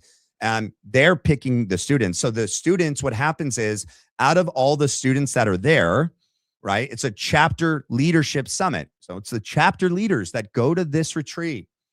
They get questionnaires, and based on their answers on those questionnaires, they get selected. Not everyone that goes like to these chapter leadership summits get asked to be on camera with Charlie Kirk and Andrew Kolvet like last year. And this year with Andrew Kolvet and Blake Neff, they have to be selective. Last year, Charlie was the one that made those selections. Yes, Andrew had some input, but ultimately Charlie was the final say. This year, the questions are not written and reviewed by Charlie Kirk, Andrew Kolvet. And he's the one determining what students get the mic, because he's fully aware that this gets recorded and it gets broadcast out across the world. Last year, when their little round table, Charlie Kirk and Andrew Kolvet with the students aired, you better conclude that Bibi and Trump and those that all the Zionist pastors and everyone that wanted Charlie to stop talking about Israel, the money that we are giving them, their influence here, what's happening in Gaza, they were very unhappy. Like this was a major black eye for them, that the majority of those that followed Charlie, and these were just a couple students that represented that bigger population of Zoomers, the majority felt this way, right? And that was kind of also when you air a video like that, it's going to resonate with others at home that are a little bit more apprehensive, a little bit more unsure of their position, whether or not they should vocalize it. Seeing other people being courageous and brave to speak out and say what other people are thinking and feeling makes us or others that are at home more courageous to do the same thing. You don't feel so isolated when that begins to become more and more prevalent. And so they needed this year to kind of like wipe away last year's. I just find that interesting, man. Let me see. This came in. What does it say? When was that panel, Mr. Clean? The one you're going to have, sorry that you have to do this. You're going to have to put another one in, or you're going to have to send a chat, write it in the live chat. But the reason why I can't always see the live chat, in order for me to like stay up to date on your guys' supers as they come in, I have to pick a different selection, and that's all I see, so I don't lose track. You don't have to give another super chat. Just put it in the live chat, and then either my wife or Mystic will send it to me. Do you mean the panel that Charlie and Andrew did? Or here, I'll just show you both. All right, we'll show you both. So this one was just on 7/31 was when that's when it was released. It does not say when it was filmed. Okay. So this is very, very recent. And then the one with Charlie Kirk labeled, am I anti-Semitic? What did I say the date was? Was July 24th, 2025. So about a year apart, rough, like give or take. What did I say? 7 days. What else just came in? Sorry, who's here? Great work, Matt. Let's go, Max. Zero ghost privacy phones. Right on, man. Thank you so much. That's one of the most generous super chats anyone's ever given me. You could have wrote more. I mean, I think, isn't it like when the more you give, the more you can write? Thank you so much. That's very generous. I appreciate it. And thank you for the compliment. That's very kind of you. Renita Sophia, see Mystic's text. Oh, thank you. Okay, I will. 1 second. Hopefully I answered it, though, by showing both. What?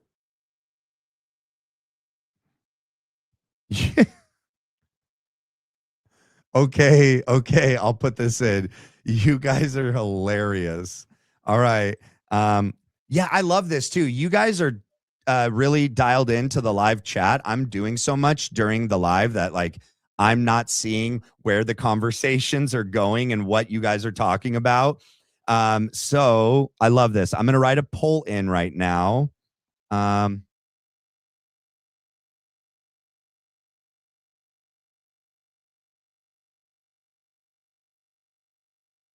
not going to read it out loud. I'm going to let it be a surprise because it's hilarious.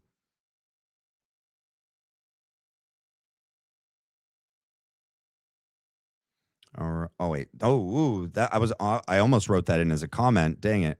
That's not what I wanted to do. I need to write it in as a poll. Give me a second. Poll. Yeah, poll.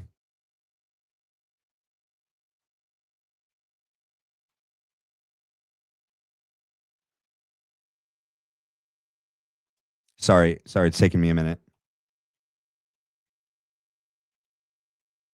This is hilarious. It's going to be worth the wait. All right. It's definitely going to be worth the wait. Wait, is it moving? Wait, it's still playing? No, it's not playing. Oh, okay. My thing's behind. Hold on. Oh my gosh, it just erased what I wrote. Oh my goodness.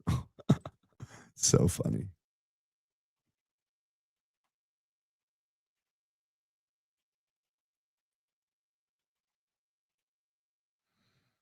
All right. And now I'm going to put in the answers. It's only going to, I don't know if it's going to let me put in this many answers. Okay. But I'm going to try. And boy, are you guys hilarious.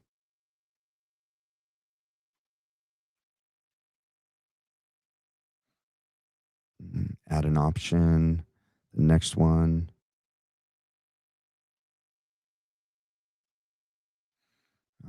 I can add one more. All right, it's only going to let me add 4. Yeah, it's not going to let me add a 5th. All right. There it is. Now everyone's going to see how funny this community can be. Okay. Let's see. I want to vote on this side. Is it going to let me? Oh, no, because I'm no, it's not going to let me vote. All right. All right. Well, you guys vote. You guys vote. Also, while I have it paused for a second, we have 530 likes, but we have 884 people here. Can you guys please do me a favor? Whoever has not hit the like yet, oops, that's the wrong button. Can you hit the like and the subscribe for me? I really appreciate it. It really helps. Thank you. All right, let's continue. All right, back to the video. You guys take that poll and we'll find the results in a bit.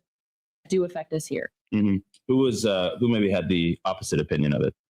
I kind of have a gray area view. I feel like depending on how I view the situation and certain circumstances as well change my opinion of the situation. And this isn't to criticize Trump or anything. I just think judging from the rest of my peers and how they feel, maybe it's not exactly what they voted for.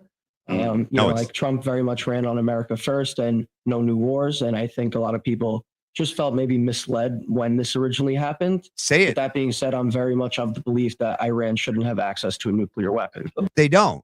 They didn't. And then we bombed them and they didn't. What are you talking about, bro? You were doing so good. You were doing so good. You should have said it with more confidence, though. You're pretty, a little hesitant, but it's okay. I get it. A lot of social pressure there. Andrew Kolvet and Blake Neff staring at you. The camera and the lights are on. But you can just say it. And we should not be fighting a war for Israel. Let's expand on this. Trump. And what do they say? Do they say, I'm out, I'm disappointed? What's the range of opinions you're running into? I just saw a lot of division within the Republican Party as a whole. You're talking locally on campus? Well, no, on campus, there's not many of us. Locally in Staten Island, New York, the only red part of New York City. Mm-hmm. And what were the range of opinions? I had a lot of people that felt like Trump was a fraud. I had a lot of people that praised Trump for it. And the positions ranged so widely, and we saw a clear division within the party. And when the party can't unite behind main issues, I think, especially in a place like New York, where we're so overly dominated by Democrats, to have that division amongst the Republicans is really detrimental. And to follow up, so we have the division when it launched. Since then, we've settled into this sometimes on, sometimes off, relatively low intensity conflict. Do you see the division healing at all, where some people have said it's not as bad as I thought it was going to be, or it's out of the headlines a bit more, or is it getting worse because the conflict is still going on? How do you see the trend in how people are feeling? I think generally, especially with our younger generation, people have the tendency to forget about things rather quickly and move on to the next, headline.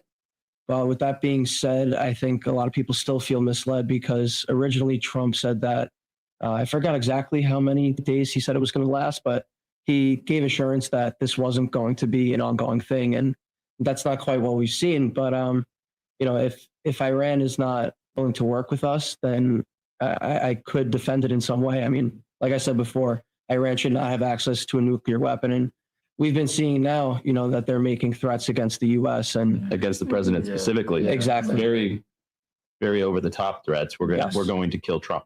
Yeah. Big signs. Any of you from slightly redder areas than New York City. Same concept. How did it start off? How has it been evolving over time?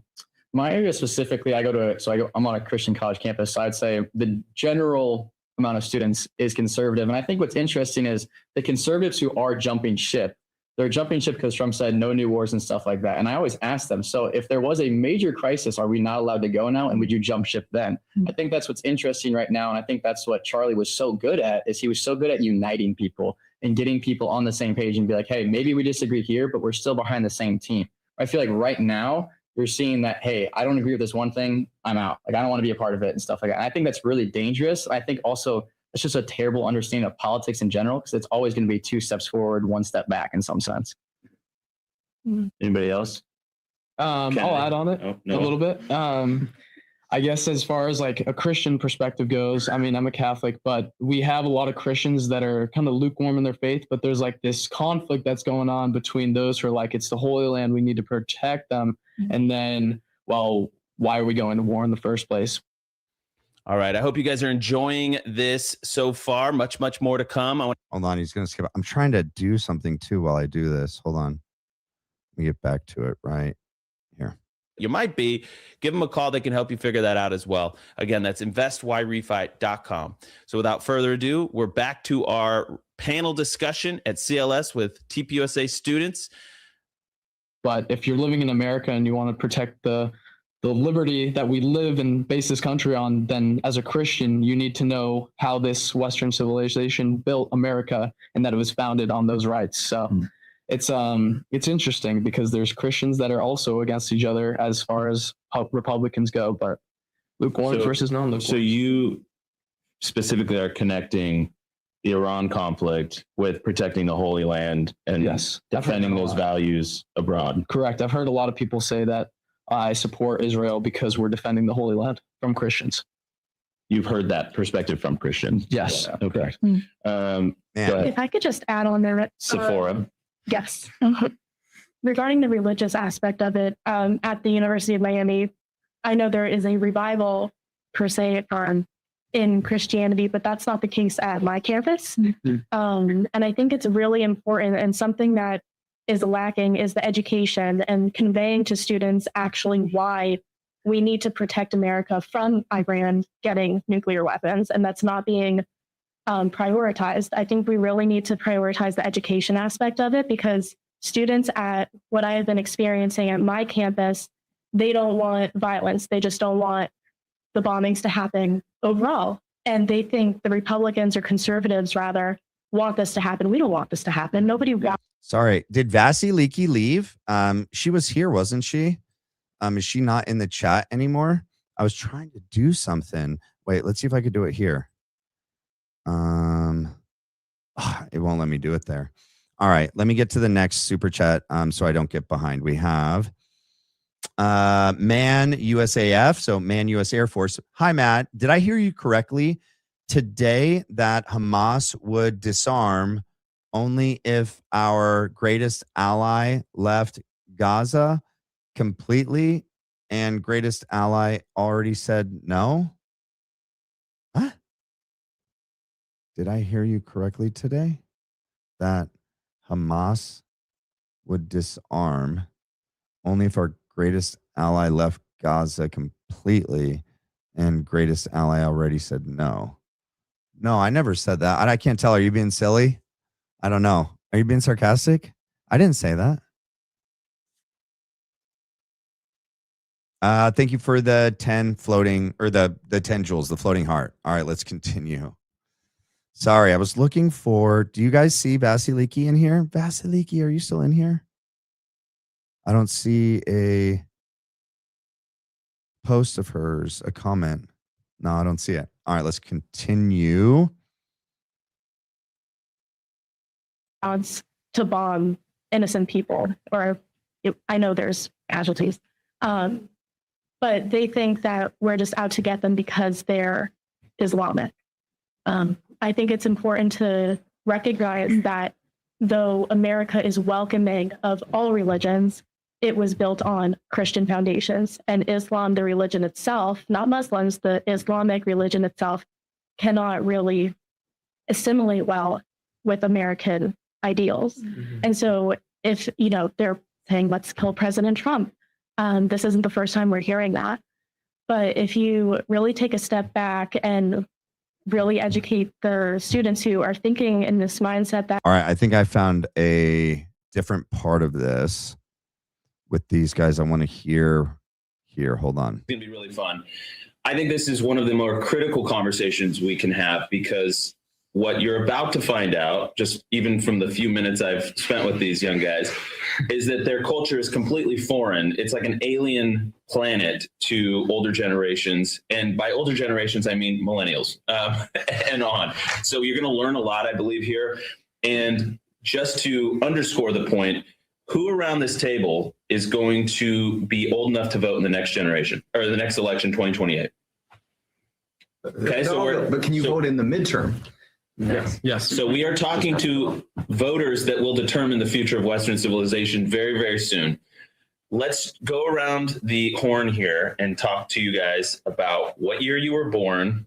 Okay, give me your name and all that stuff, and then tell everybody what year you were born. All right, hold on, we'll get to that. Vasiliki, did it? Yeah, it did it. Look at your little. Look at your name, Vasiliki. Do you see what color it is? Do you see what's next to your name now? Vasiliki just became a mod. Thank you so much, Vasiliki, for offering your assistance as we grow. Always be true. He didn't say you. Oh, said that. Probably heard it in the news. Wait, hold on. Where'd he go? Where'd he go? Where'd he go? Man USAF says, hi, Matt. Did I hear correctly? Today that, okay. I don't know. My bad. I don't know why I said I saw you in there. So it's just, hi, Matt. Did I hear correctly today that Hamas would disarm only if our greatest ally left Gaza completely? And greatest ally already said no. Yeah, let's check that out.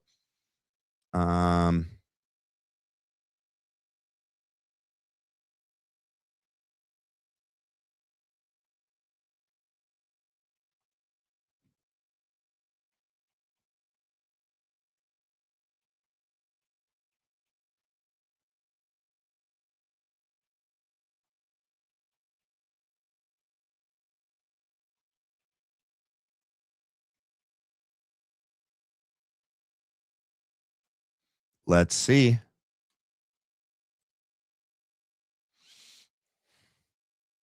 Hamas has agreed to a phased plan to disarm under a newly finalized U.S. brokered roadmap, but Israel has not explicitly said no. Instead, the two sides are locked in a high-stakes disagreement over the sequencing of the deal. Hamas insists that its disarmament is strictly contingent on a full Israeli military withdrawal and a halt to all strikes, while senior Israeli officials maintain that troops will not pull back until a genuine disarmament actually takes place. The disarmament framework, the agreement announced by U.S. President Donald Trump and the U.S.-led Board of Peace, outlines a 15-point roadmap to remove Hamas. Hold on, let me make sure. Let me do this. Sorry. Where did I go? Where did I go? A 15-point roadmap to remove Hamas from power and decommission its weapons. The plan: Hamas would hand over its government responsibilities to a UN-backed independent Palestinian technical committee. Weapon storage. Hamas and other militant factions agree to gradually collect and store heavy weapons, decommission military production sites, and close tunnels. The catch: these weapons will be stored inside Gaza under the supervision of the local Palestinian Committee and international stabilization forces rather than being handed directly over to Israel. The core standoff: who goes first? While U.S. officials hailed the development as a historic breakthrough, major obstacles remain regarding how the deal will be executed on the ground. Hamas's stance, Hamas's officials explicitly state that laying down weapons is a gradual process that will only happen if Israel honors its commitments, halts all aggression, and completely withdraws from the Gaza Strip. Furthermore, Hamas noted that permanently surrendering heavy weapons later in the process is ultimately contingent on the creation of a Palestinian state. Israel's stance. The official Israeli government has not issued a formal definitive rejection to the entire U.S.-backed framework. However, Israeli officials speaking on the condition of anonymity made it clear that there will be no military pullback or withdrawal before the militant group is actively disarmed and Gaza is demilitarized. Internal friction within Israel's leadership, far-right National Security Minister Itamar Ben-Gvir has already publicly dismissed the draft agreement, calling it not acceptable. Ultimately, Israel has not completely shut down the deal, but both parties are trapped in a classic deadlock. Hamas refuses to disarm until Israel leaves, and Israel refuses to leave until Hamas disarms. Yeah, so it's like this catch. It's no one's going to jump first. No one's going to move first. That's that. In my opinion, no one's going to do it. You know, because it's contingent on this other country doing that first for them to feel safe to then do their part of it. So, yeah. Sweet. I'm Jack Robertson. I'm from Houston, Texas. Hold on, let me skip the introductions. Said, I forget who it was. I think it was you. That your basic entire social media existence, kind of online discourse, political discourse is memes. Is memeified. Yeah. Everything's memeified. Everything's sort of like joke based. Mm-hmm. Is that a fair description? Yes. And if it's not, explain. Yeah, I mean, I think we're living in a different era of civil discourse. I mean, I think Charlie did it, right? I mean, Charlie was the epicenter of this new internet form of politics, and all of us, we're getting our content. Even like some of these guys, they're my friends. Like when I learn something about politics, often it's I see one of your guys' videos, send it to a buddy. They send it to me, you know. Oh no. Did he just say that? Did he just say that this generation of young men are being led online by Blake, Neff, and Andrew Kolvet? I'm done. Bye. Dude, what the actual heck? I mean, it makes sense if you're some of these young kids. Ultimately, I mean, they're young. I remember where I was when I was in my late teens and early 20s, not really aware to all the things of the world. I mean, they would have been more informed if they actually were followers of Charlie before his death. But I think if they were genuine followers of everything Charlie had said and done and what he was really saying at the end, they would have spotted this psyop the moment Blake and Andrew were pushed in front of the camera along with Erica Kirk, and they would have said, liars, liars, like that video that Candace Owens shared, liars.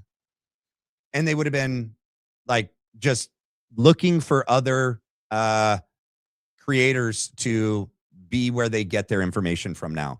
I mean, I could tell you guys, if you're watching, you can get it here. Or, I mean, Dave Smith is a natural go-to. He's Tucker Carlson, Candace Owens, right?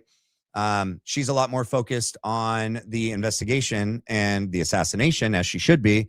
Tucker covers more, and Dave Smith covers more of these, like, you know, international issues.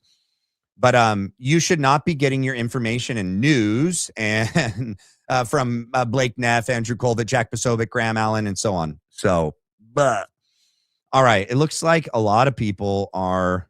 I'm going to move on to the next thing. So basically, you guys, this whole thing that Blake and Andrew did is literally trying to undo all of the damage that they perceive as damage that was done at last year's roundtable with the students that Charlie Kirk led with Andrew Kolvet. And yeah, it's insane. All right, let's go to our next person to hone in on. So the title of the tonight's show, right, is you know what then? The actual one I should show is, hold on, let me think. Where did they say that? I think it is here. All right, it's here. The reason why I titled it that, right, I explained in the beginning, I'll explain again now briefly, is that Charlie Kirk and TPUSA under his leadership was an honest, he had integrity, and so did TPUSA, genuine and authentic, and actually would gauge. He allowed the followers, the subscribers, the members, not just the Zoomers, but others online that were,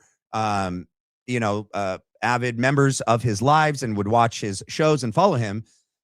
He would allow them to kind of not dictate or determine, but at least have input onto what was really important to the people, right? That's no longer happening. All you hear now from Andrew Kolvet and Blake Neff is the complete opposite. If I were to name everything, we'd be here forever. Just, it's easier this way. Everything Charlie was saying and doing before, they're saying and doing the opposite now. Okay. And so they have become an Astroturf organization. They are fake, they are fraudulent, and they are liars. So let's go here. Jonathan's ready now. So Jonathan Swan, welcome to the show. It's good to see you. So some might be surprised to see a New York Times journalist on the Charlie Kirk show, but for those who didn't know and don't know, you and Charlie were actually friends, and you guys knew each other pretty well. I actually know you because of Charlie. So maybe that's a good place to start, because I know you mentioned it in your book, Regime Change, Inside the Imperial Presidency of Donald Trump. But you talk about Charlie in this book. Why don't we start there? Well, I got to know Charlie in the way that reporters get to know people. You know, you want to talk to as wide a range of people as you can. And I just found Charlie to be, I mean, I met Charlie for the first time in 2017, so almost 10 years ago. And I got to know him through Trump's first term, as he was very young, building this organization that at the time, not that many people had heard of, but it started to really build momentum.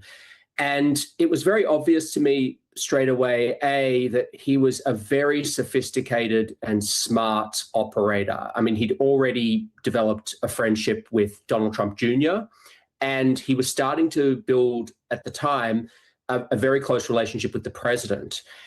And so one thing you sort of try to figure out when you're reporting on people who are activist leaders, movement leaders, is are they running an organization that is essentially an Astroturf organization? Because there's a lot of people who are sort of put out there as, well, this person is a leader.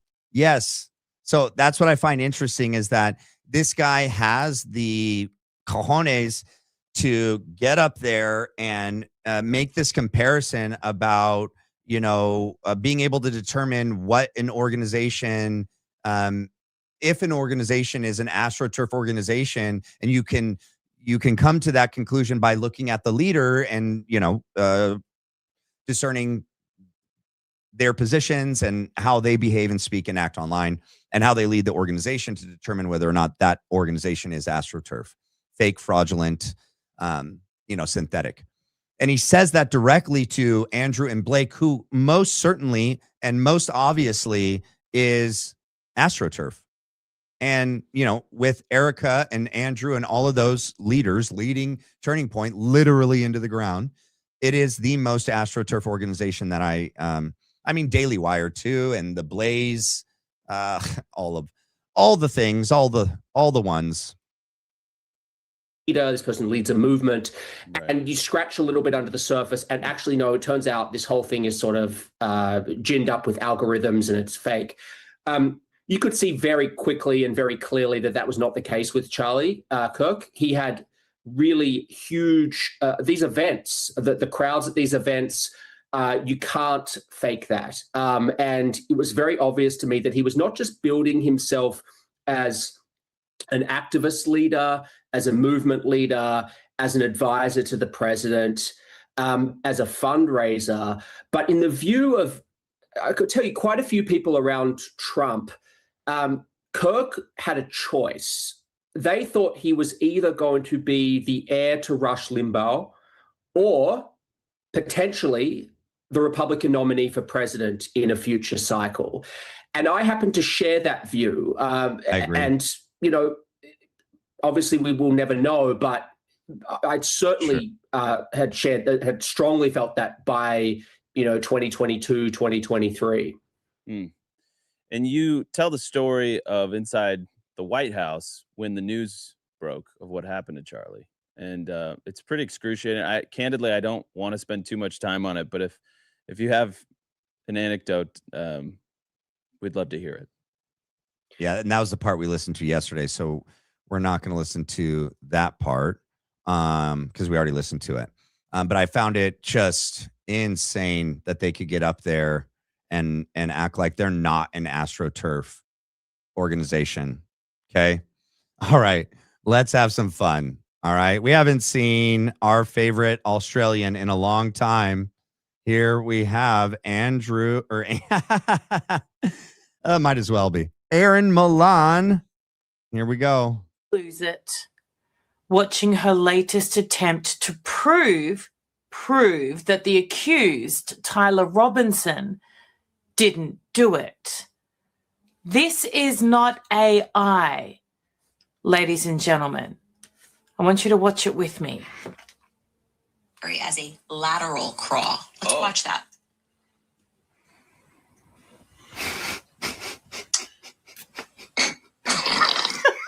Jesus Christ, that's Jason Bourne. And I actually do want to show you side by side so you can actually see a real military man do that alongside this person on the rooftop. That side by side clip. Here we go. Which military was that uniform? Right there is a real military. Lateral crawl. I'm just trying to show you that so that it's clear. Okay. It's like literally couldn't be more disgusting, right? Because based on their view, they believe that that person on the roof is Tyler Robinson and that he has the Mauser and that he's lateral crawling out to the corner of the Loesch Center roof to kill Charlie. And what's even like, it's just so dumb because like Candace did the side by side. It's the same move. I get it. You don't have to be a military trained, tactical experienced, individual to be on one knee with one foot up. But in the commission of a tactical event, I would say that's not just someone like a baby crawling like that. That's how Gary Paramount, Not So Tactical, made it seem like even a baby can do it. I'm like, yeah, okay. A baby can crawl like that. This dude, you're saying, is on the roof to kill Charlie Kirk. So that's a tactical event. You're saying he has a gun in his hand. We don't see the gun. So he's in a tactical maneuver doing what looks to be a tactical lateral crawl. So instead of like laughing and adding in extra laughing and having your producer and people backstage have mics and they're mic'd in laughing, trying to make fun of her, why don't you actually tell me what do you think you call that maneuver, if not a lateral crawl? Why don't you try and dispute that, Megan Milan? Man. Okay, and by the way, this lady has all the time, she's just attacking Candace Owens and Tucker Carlson. She is like shilling for TPUSA and Israel and Trump and this administration. Did I ever say? Yeah, she's attacking, Tucker Carlson, Candace Owens, and Megyn Kelly. And oh yeah, she is this with Rabbi Wolicki and Josh Hammer. And she's the one that would have them on like in the early days after the assassination. That is the show that these two went to, one of the shows, to try to combat the damage that was done when Candace released the text messages that they're both a part of. Okay. Josh Hammer and Rabbi Wolicki were on that phone call, that Zoom phone call on September 9th. Okay. You have Rabbi Wolicki, Josh Hammer. I don't remember. I think Seth Dillon. But then you have Andrew Kolvet, Blake Neff, Mikey McCoy, and Frank Turek. Some of them, like Mikey McCoy and Blake, well, Mikey McCoy and Frank Turek were there in the house with them. And Andrew Kolvet and Blake Neff were virtual. And the rest, Rabbi Wolicki was in Israel. Josh was virtual as well. But also, I'm pretty sure it was, who was it that said that they were Israeli? What is the word? Like members of Israeli agents or something like that were on the phone that night. They characterized themselves as that. And I was like, what the heck? They do this all the time. They kind of out themselves. But that's who Erin Milan is. Okay. She inserts herself into this as some sort of authority and, you know, someone that's just after the truth, right? And that she's defending Erica and TPUSA because it's the right thing and honest thing to do. And that Candace Owens and Tucker Carlson and Megyn Kelly are just evil. And not really, they don't really care about Charlie. They're not really after the truth about what happened to Charlie. You know, when you realize that last phone call that Charlie was on with those individuals, that was the culmination of months and months of pressure from that inner circle for Charlie to not have Tucker at AmFest, not have Candace at AmFest, not talk about Jeffy Epi anymore, not talk about the Iran war, not talk about Israel, don't talk about Gaza, don't talk about October 7th. They were part of that pressure campaign. The majority of those people were at the Hamptons, which by themselves, and Charlie, when he explained this to Tucker, described that as some sort of intervention, that he was being bullied and pressured by these individuals to, you know, do all the things I just mentioned. She has no problem bringing them on, trying to lie to us about the nature of the relationship they had with Charlie Kirk. All right. And she gets up there and thinks it's so funny to laugh at Candace Owens. Candace Owens has more talent in a cuticle on her baby toe than you do in your entire body. You know, you got to be ethical first, my lady. Okay. Whoa, I could do that move.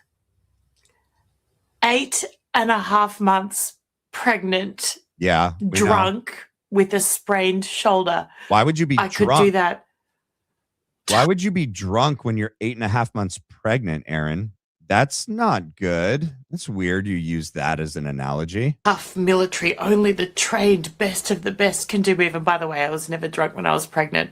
But you get my point. She caught herself. How funny. She caught herself. Also, Candace never said you had to be the best of the best of the best of the military. She never said SEALs. She never said Delta, like Rangers or whatever, recon.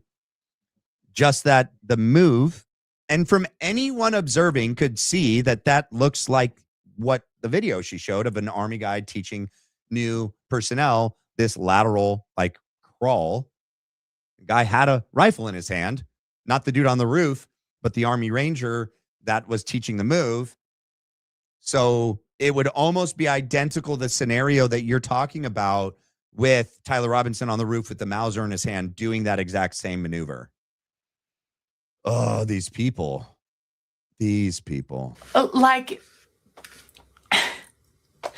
What we are now seeing is just beyond what even her most rusted on supporters could buy. Really, nobody can watch this and say, my gosh, she's done it. You know, it doesn't matter how dedicated a fan you are. This is a good thing that she's essentially now existing in La La Land, because people might still watch for entertainment, and that's up to them what they find entertaining. But you cannot look at this and think that she's onto something. Like, do you think that she considers herself an entertainer, or some sort of journalist or like news, not correspondent, but like broadcaster? I would say you're not giving news. You're giving largely like opinions and just attacking people that I think actually do want to give the truth to the people. So I don't know what that makes you, Aaron. Just can't. And look, I'd never advocate for husbands to control their wives, but really I'd make an exception here. What is her husband doing? Aside from what we all probably know he's doing. But like, really, this is indicative of the amount of love and support she has around her, which must equal the sum total of 0. Yeah. Nobody can love someone and allow them to do what she's doing. Even if she was just doing this at home in a room on her own, you would be rightly concerned and thinking, cuckoo. But to allow her to broadcast it to millions is, the people around her must hate her. Nope. We love her.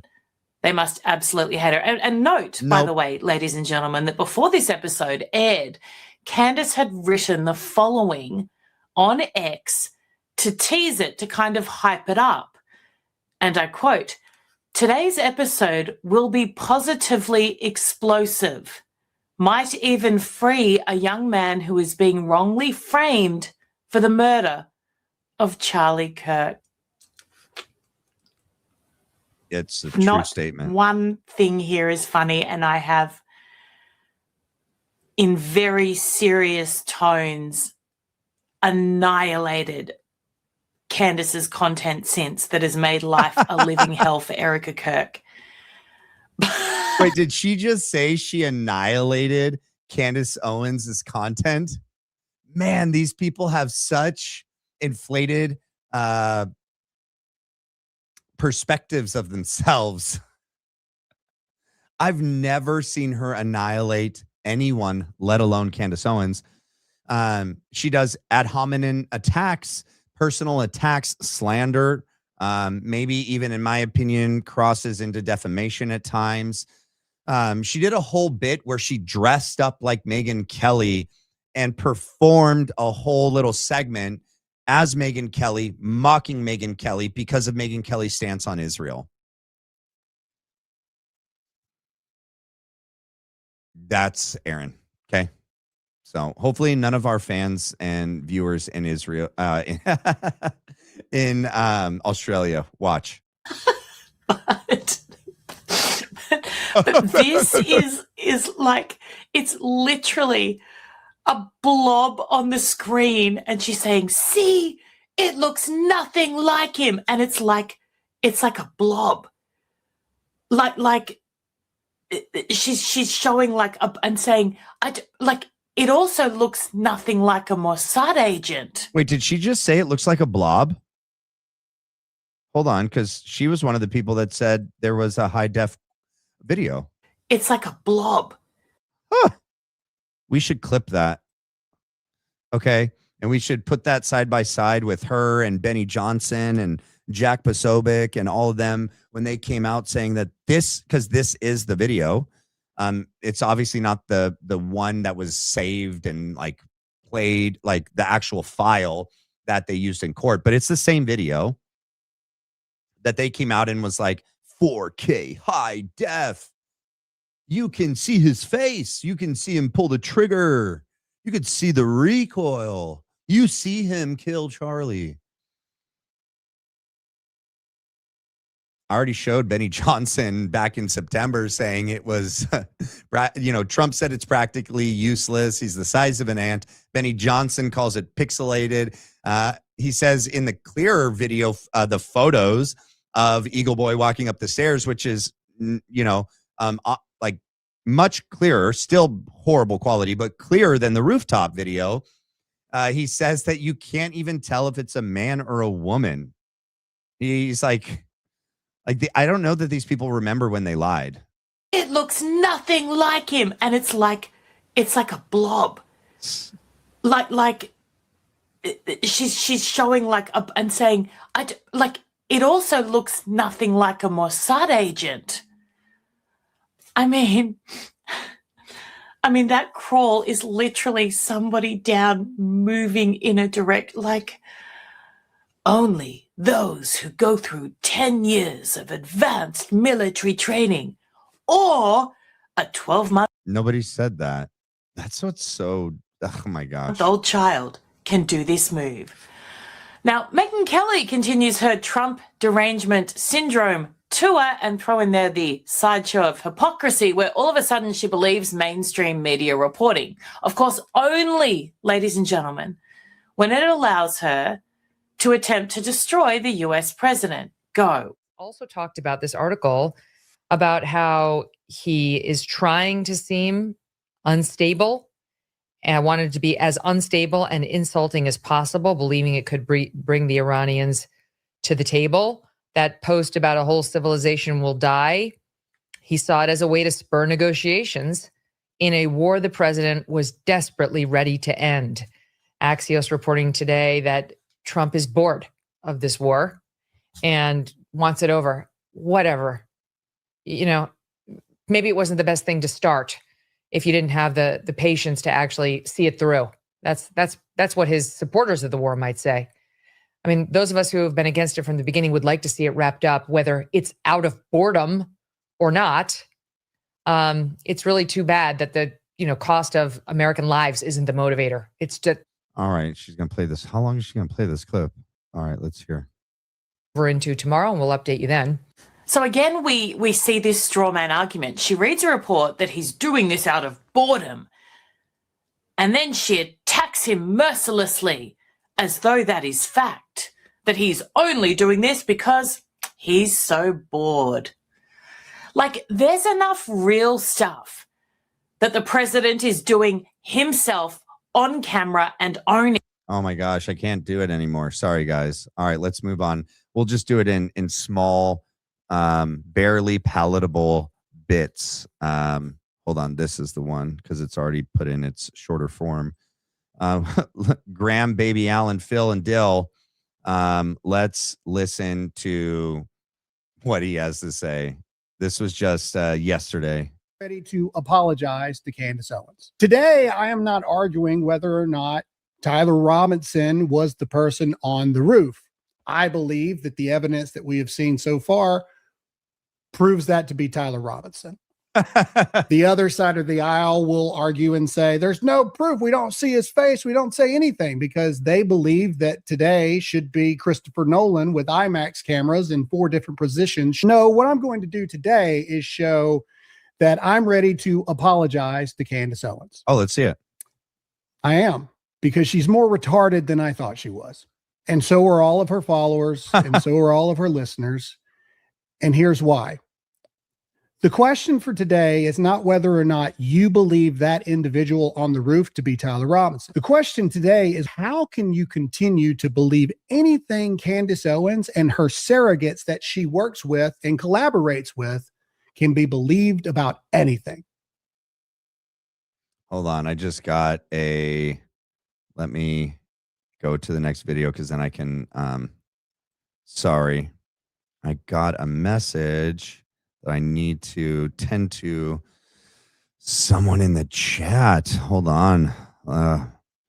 Taking my eyes off of the show for a second. Where did that person go? Unless one of the mods already handled it. Where did it go? Where did it go? Hold on one second, guys. I got to find it. Just give me a second, pretty please, ladies and gentlemen. How far back was it, sweetie? My wife sent it to me. Let's see. Oh man, I can't find how. I don't know how far back it is.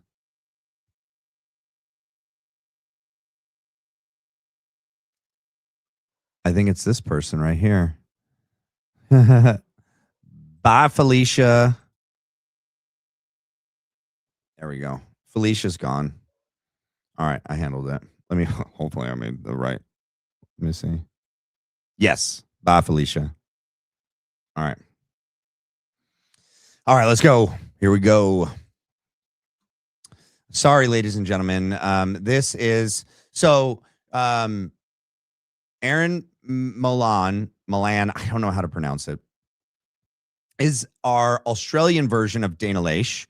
That was not coined by me. That's Matthew Tuzzaroni. He's very observant.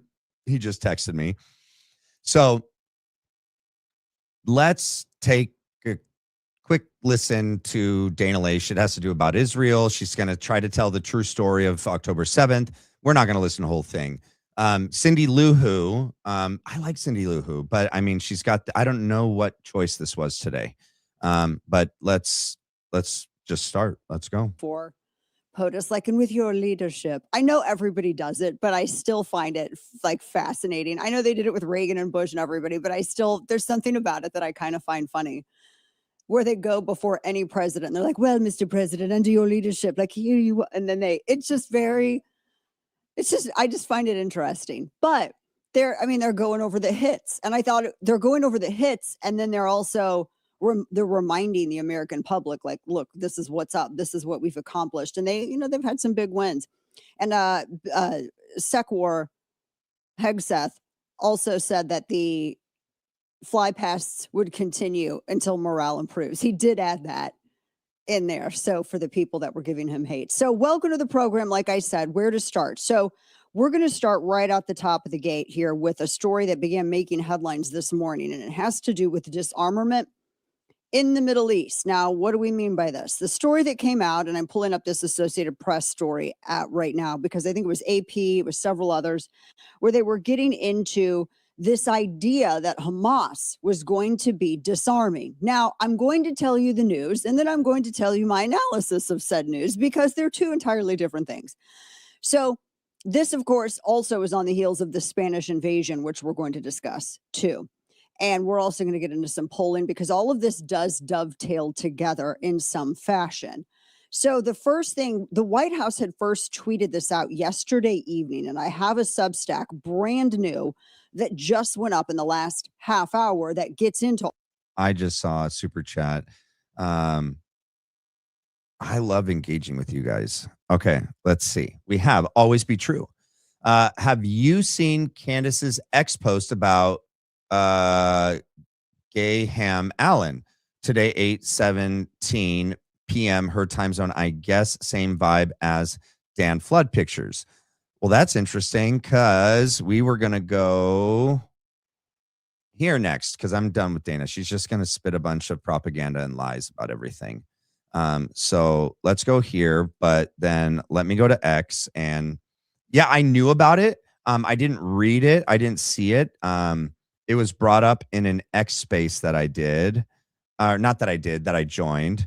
Which, by the way, if you guys aren't on X, you might want to think about it. It is a very active and interesting place where a lot of people gather and do what is called X, like live spaces. Oh, Corby just posted something about Victor Marks. I'm going to get to that in a second. Hold on. Wait, hold on. Oh my gosh, all this other stuff pops up and then I lose track. Candace Owens. Let me go to Candace Owens. Let me go to her profile. And 8:17 about Gayham Allen. Hold on, let me bookmark this one because I want to read that as well later to you guys. Yair Netanyahu, let's make a deal. No, that's not it. This one. What is this? The overthrow of Gaddafi. Nope, that's not it. Is this it? I think this is it. Okay. I think I found it. This is it. Okay, great. This is it. Okay. Let's do this. It's probably the beginning video of what we just watched, and then I'll read the post. So hold on. Yeah, we all need to laugh, okay? My question is simply this. If she is to be believed, and she's had this footage since forever, then how can you believe anything she said for the past 10 months? This is the place that we find ourselves with the online movement right now. There is actual truth tellers versus entertainers for views, clicks, and rage bait. And I argue that Candace is the queen bee of the latter. That's my argument. But she is the queen? She is the queen, though? What would that make you? The court jester? And I just don't see how anyone can take anything she says seriously anymore. And if I was her audience, I would feel very used. And I would feel very conned out of my money. I would feel all of these things. Good for you. You would feel, you feel things? All right, Graham. Good for you. Okay, so here we have Graham. Why don't you wait, is it on the screen? Okay, it is. There. Oh, wait, I don't know if that's going to be appropriate for YouTube. Hold on. Whoa. That's going to come across wrong. Let me just read it. Graham, why don't you dedicate your time responding to the gay men who claim they put you on the map and have been ringing the alarm on you being a conservative fraud for money? I think it would be a better use of your investigative pursuits to respond to the swinger allegations. And then Graham goes, if Candace Owens is to be believed, oh, that was a previous that she tagged on. How funny. Laugh out loud. You got me. I used to be in much better shape. As far as the other comments, I'd focus on your own husband. Are these all like posts about it? Why is basically every shill gay? Did Tyler Boyer recruit them or something? Candace Owens. Okay, now I can share this part since I'm past the photo of Gary or Graham. I mean, they all get mixed up in my opinion. Or maybe I don't want to make it big in case I scroll down and it's another picture of something half naked. Can't say for certain, but in my honest opinion, we could be looking at a Jeffy Epi class of people who are, this blackmailed by the state to its bidding. So Israel. That's why selling obvious slop has become their full-time personality, as though their lives literally depend on it. Hey, M, you should have tagged me. You know you got Phil and Dill from me, right? You know you did. You got it from us. M is great. If you guys are on X, you got to give Em a follow. She's amazing. I should have tagged me in that. Oh no, is he going to say something about? I can never. Wait, what does he say about Benny Johnson? Oh, this is going to be interesting. Can you guys think I should let it play? Let's see. One of the most distinctive things about the right wing in this country is its homosexual overtones. Benny Johnson.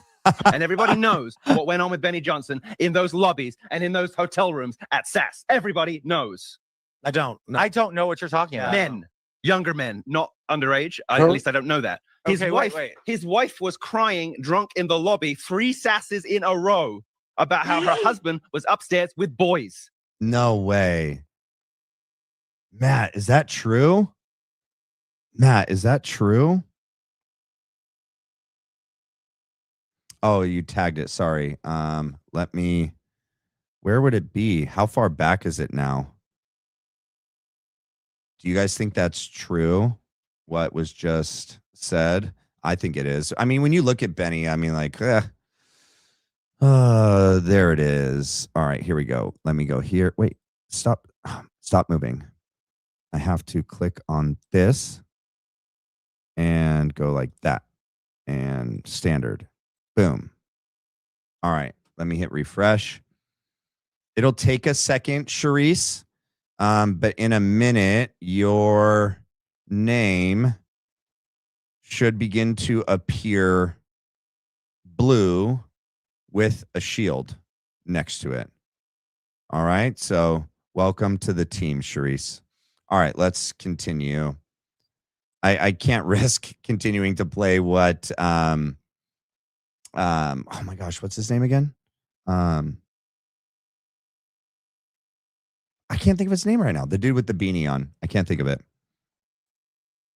The roof. I believe that the evidence that we have seen so far proves that to be Tyler Robinson. The other side of the aisle will argue and say, there's no proof. We don't see his face. We don't say anything because they believe that today should be Christopher Nolan with IMAX cameras. And sorry, I know we replayed that part. Hold on. That type of stuff. But I digress. These are all just semantics. Two big words in a row. Digress and semantics. He must have that toilet paper that Joey from Friends had with like words of the day. Because you know Graham he can't say big words. He doesn't know big words. What I'm going to do today is show that I'm ready to apologize to Candace Owens. Oh, okay. So that's where that little clip was, which is a minute. So let me go past a minute at a 7, right at 8. Right at 8. He has to plug his book. These guys have no shame because they know that like outside of them plugging their books or their daddy, like Josh Hammer, buying all the books off the shelf for him, or like Ben Shapiro buying clicks, views, subscribers, boosting your posts on X. If you didn't promote your own self in that way, or your daddy, nobody would. Man is available for pre-order right now. It is available everywhere September 1st. You can go to grahamallen.com and get your copy today. We got to get ready for the midterms, ladies and gentlemen. We got to, and I talk about all of it there in the book. You can go get your copy right now. Pre-order grahamallen.com. All right. Before we get going, let's just go ahead and take a poll. Todd, I want you to put a poll on the screen right now. Do you believe Candace Owens is a liar? No. And Todd, I'm going to let you put it up, and we're going to have it showing in real time while we talk about these things. And I'll bring Todd in here in just a second, but I want to go ahead and get this poll up, because that is the evidence that I want to present. Wait. Did he hold on. Wait, how far back? Just like a second? Like right. Hold on. Let's see. Right now, pre-order grahamallen.com. All right. Okay, notice how he says, I'm going to put this poll up. All right. Before we get going, let's just go ahead and take a poll. Todd, I want you to put a poll on the screen right now. Do you believe Candace Owens is a liar? And Todd, I'm going to let you put it up, and we're going to have it showing in real time while we talk about these things. And I'll bring Todd in here in just a second, but I want to go ahead and get this poll up. Okay, that stuck out to me. That was funny. Do you guys remember when he had like early, when was it? If you guys remember, was it in like the winter, like the fall and winter of last year, or was that the beginning of this year when that guy on, I don't know if it was like YouTube or where it was, like Instagram or X, somebody that used to know Graham, like outed him for crazy stuff, and called him out. Do you guys remember that? I forget the guy's name. But yeah, I wish more people, well, I mean, he did a whole thing on it. So, I mean, it's out there. Because that is the evidence I want to present today. The evidence. I want to present today based off of what Candace Owens did yesterday. Can she be trusted? Can she be a person that is to be believed or listened to? Yes. Is she a person of integrity? So you can simply put a 1 for yes, a 2 for no in the comment section or in the chat right now. Do you believe Candace Owens is a liar? Let's go. No. Let's go. Let's blow up the chat. Let's get it going. Let's get it rolling. Let's go. Let's go. Let's go. I want to see where everybody's at after today's or yesterday's bombshell episode. Let's keep it going. Let's go. Blow the chat up. Let's go.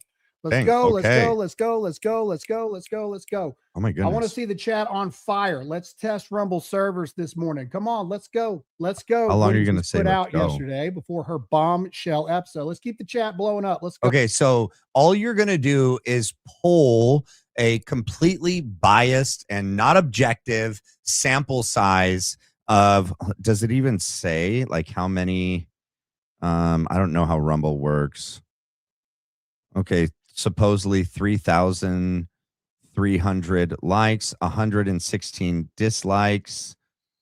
He's got a 220,000 subscribers. That's pretty big. What does the comments look like? I'd like to make a suggestion. Instead of doing the prayer at the end of the show, do it at the beginning. Justice for Charlie. What was Vice President Pence involvements in Wuhan? Like nothing about Candace's and evil. Oh, I can't play those. Okay.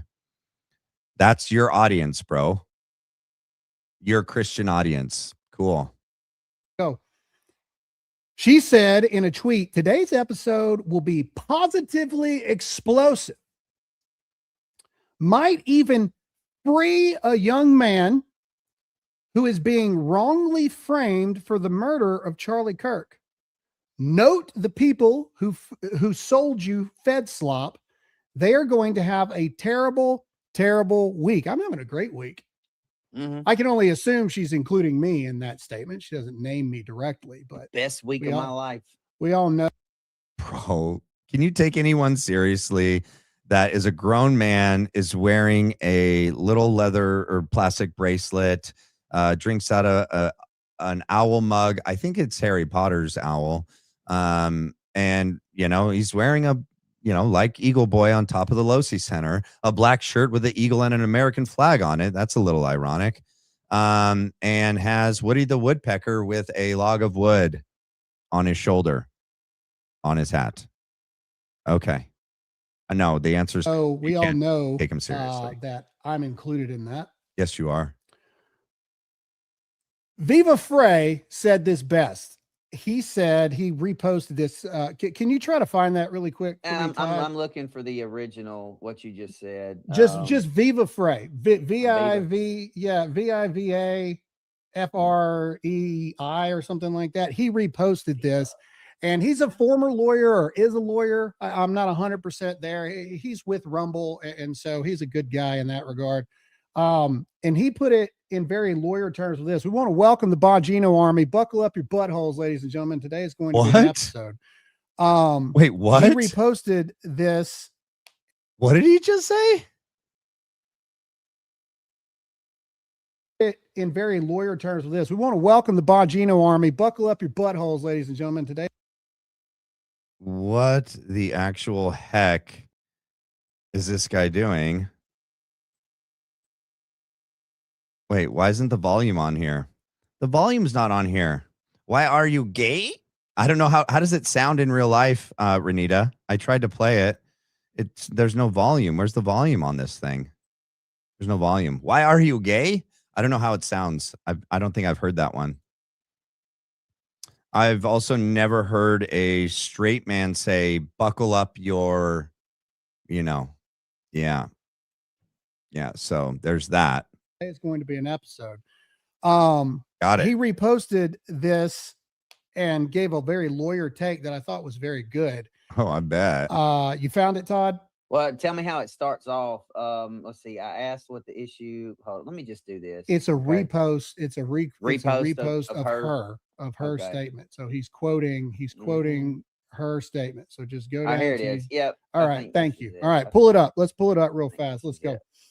All right. So, and this is a very good point by Viva here.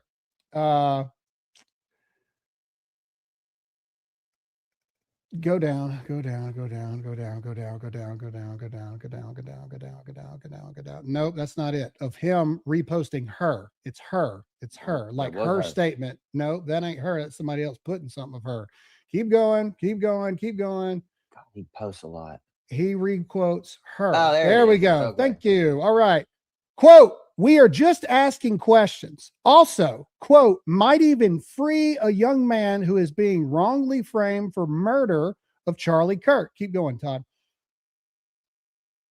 Does it make me a, quote, Fed slopper to observe that this is not a question? That is not a question, but a positive assertion. That it is a positive assertion that Tyler Robinson is not only innocent, but, quote, being wrongly framed. If true, and this was before she released her episode, he says, if true, this will be the biggest break in the history of journalism. If false, I guess it gets filed with the Egyptian planes. But one thing this positive assert is not. My wife's like, please stop. Graham's annoying. All right. Yeah, we can move on to the next thing because I have other videos that I want to share. All right. We got Andrew Kawau Mau. And his whole thing is, the title of this is Charlie Kirk case, debunking conspiracy theories. Cuomo, crime time, weekend edition. Let's find out. Let's see where it starts, though. It starts there. And that's what this was. It's exactly what I was thinking. I've said from day one, and again, to minimize the hate mail, I'm not saying prosecutors should give him, I just want to minimize it. I'm not, I'll get it. They called my office the other day 4 times. I'm not saying that prosecutors should give him life and waive the death penalty. I'm saying both parties should give serious consideration to exploring that resolution. Okay. But going back to this judge, your guest makes a very enlightening point. Because this judge has that quality in him, and I would say it's not Ito-esque, you can call it that. I'll call it just wanting to be overly fair. He's not going to be one of those judges that I encounter who says, Mr. Aguilar, no more continuances. This is going to trial no matter what. He seems like someone who will let the defense do exactly what most defense lawyers do. Cases for the defense get better with age like wine. And every day that the prosecution's saying, we want death, we still want death, we still want death, we're not waiving death penalty, that's a day where you want to keep moving on, moving past until you can unlock it and get a prosecutor who will say otherwise. It took me 5 years on a recent death case to finally get the prosecutor to give my client life, and the facts were 10 times worse than this case. So, you know what he also did? Not on purpose to be like Mr. Eiglarsh and defend the dignity of his honor, but he has given huge opportunity to conspiracy theorists, because now what they are saying is, this was so simple. Why was even the preliminary hearing so protracted? Because there's more here, and the judge knows it, that it's not as simple as they want you to believe. And look, you know, that is an absolute truth, because I hear it in true crime circles and monitoring and preparing for how to deal with this a lot. So let's look at what they put out there and whether it passes the smell test for Jules and the legal threshold for Mark. So Jules, the first one, and I think the most compelling, if there were a scintilla of truth to it, is if this was as simple as what it was. Hold on. Then why did the Charlie Kirk guys and the TPUSA guys do all these weird things to the crime scene immediately after? Do we know that anybody did anything to this crime scene that should be seen as suspicious or unusual? Yes. Yes. Oh, pick me. Pick me. Pick me. Don't pick your, paid, selected lawyer up there with his his haircut. Yeah. So 4 days after the assassination, they, Kash Patel and Governor Cox had this disposal team come in on Saturday, remove the sod, remove 10 inches of soil, and dispose of it without anyone knowing. And who was it? Detective Hull, who was the lead detective on this investigation, part of the State Bureau of Investigations for Utah, wasn't notified. He found out about the destruction and cover up, literally, of the crime scene from the news. He testified to that fact in the prelim. You don't think that's, ow, dang it. I just hit my finger. I'm trying to move closer to the table. Sorry, I didn't mean to shake the table. That's literally destruction of evidence in a crime scene. You're telling me in four days, they were able to process all pieces of evidence from the crime scene, tag and bag it, send it off to be analyzed, and whatever test they would need to run on it. All the pictures that were needed were taken. They searched deep in the soil, or in the grass, for Charlie's ring that came off, any pieces of the ABS plastic from the exploding mic, any pieces of Charlie's necklace when it was shattered and broken went everywhere. What else? Any of the blood from Charlie, explosive material, the PETN, the petin, that most likely was used, or it could have been C4. Barron says that he has it on good authority. It was C4 used, but that any of that was collected so that they could test it to determine, test the soil and sod to see if there was any of these components in it, any of these pieces of evidence, like the plastic necklace, ring, testing the blood, and then testing the soil and grass for explosive material. No, there's just no way they did that in 4 days. And then that doesn't even touch what was done with the vehicle, how it was just basic, a very rudimentary search of the car. Within 2 hours, it was released back into the custody of Brian Harpel and the Integrity Security Solutions team, probably because JD Vance and the chief of staff was throwing their weight around over there. Plus, they have Kash Patel. Was Dan still there? Yeah, Dan was still the deputy of what was his title in the FBI? I forget. But they were there throwing their weight around. Governor Cox was throwing his weight around. So they released the car. They released the contents of everything in the car, including the bag that the necklace fell on. The necklace itself, gave it all back to Erica's team, like Mikey McCoy, Frank Turek, and the Brian Harpel's team. You're telling me that they did their due diligence and tagged and bagged all of the pieces of evidence in that car. Typically, the car would be impounded and taken to a lab where, fully inside of their garage, they would analyze, take pictures of everything inside the car.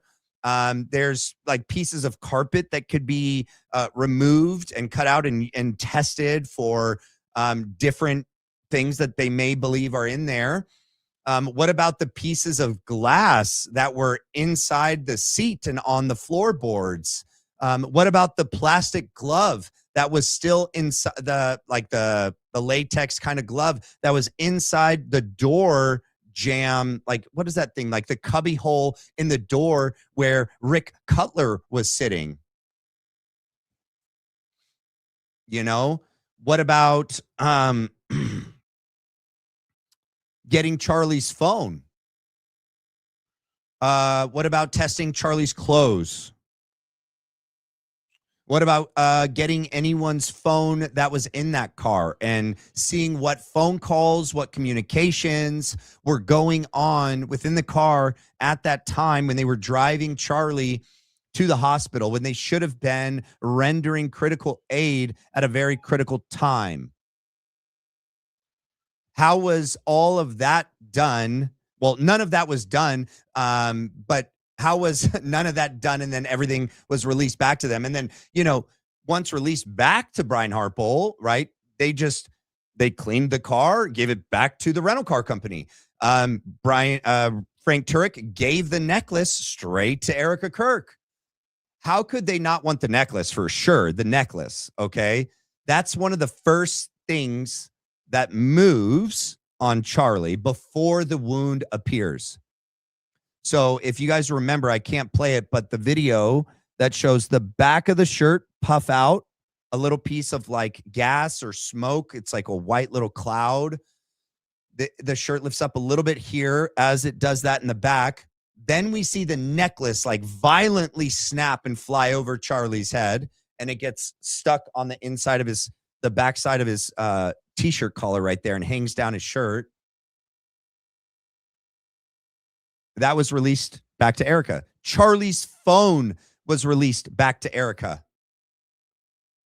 How could they not want to? Okay, so let's say they accidentally did all that and like released all this stuff. But the moment they started like receiving text messages sent by Andrew Kolvet saying that, well, in the weeks and days leading up to the assassination, Charlie was getting threats, credible threats, so much so that I'm sending you this.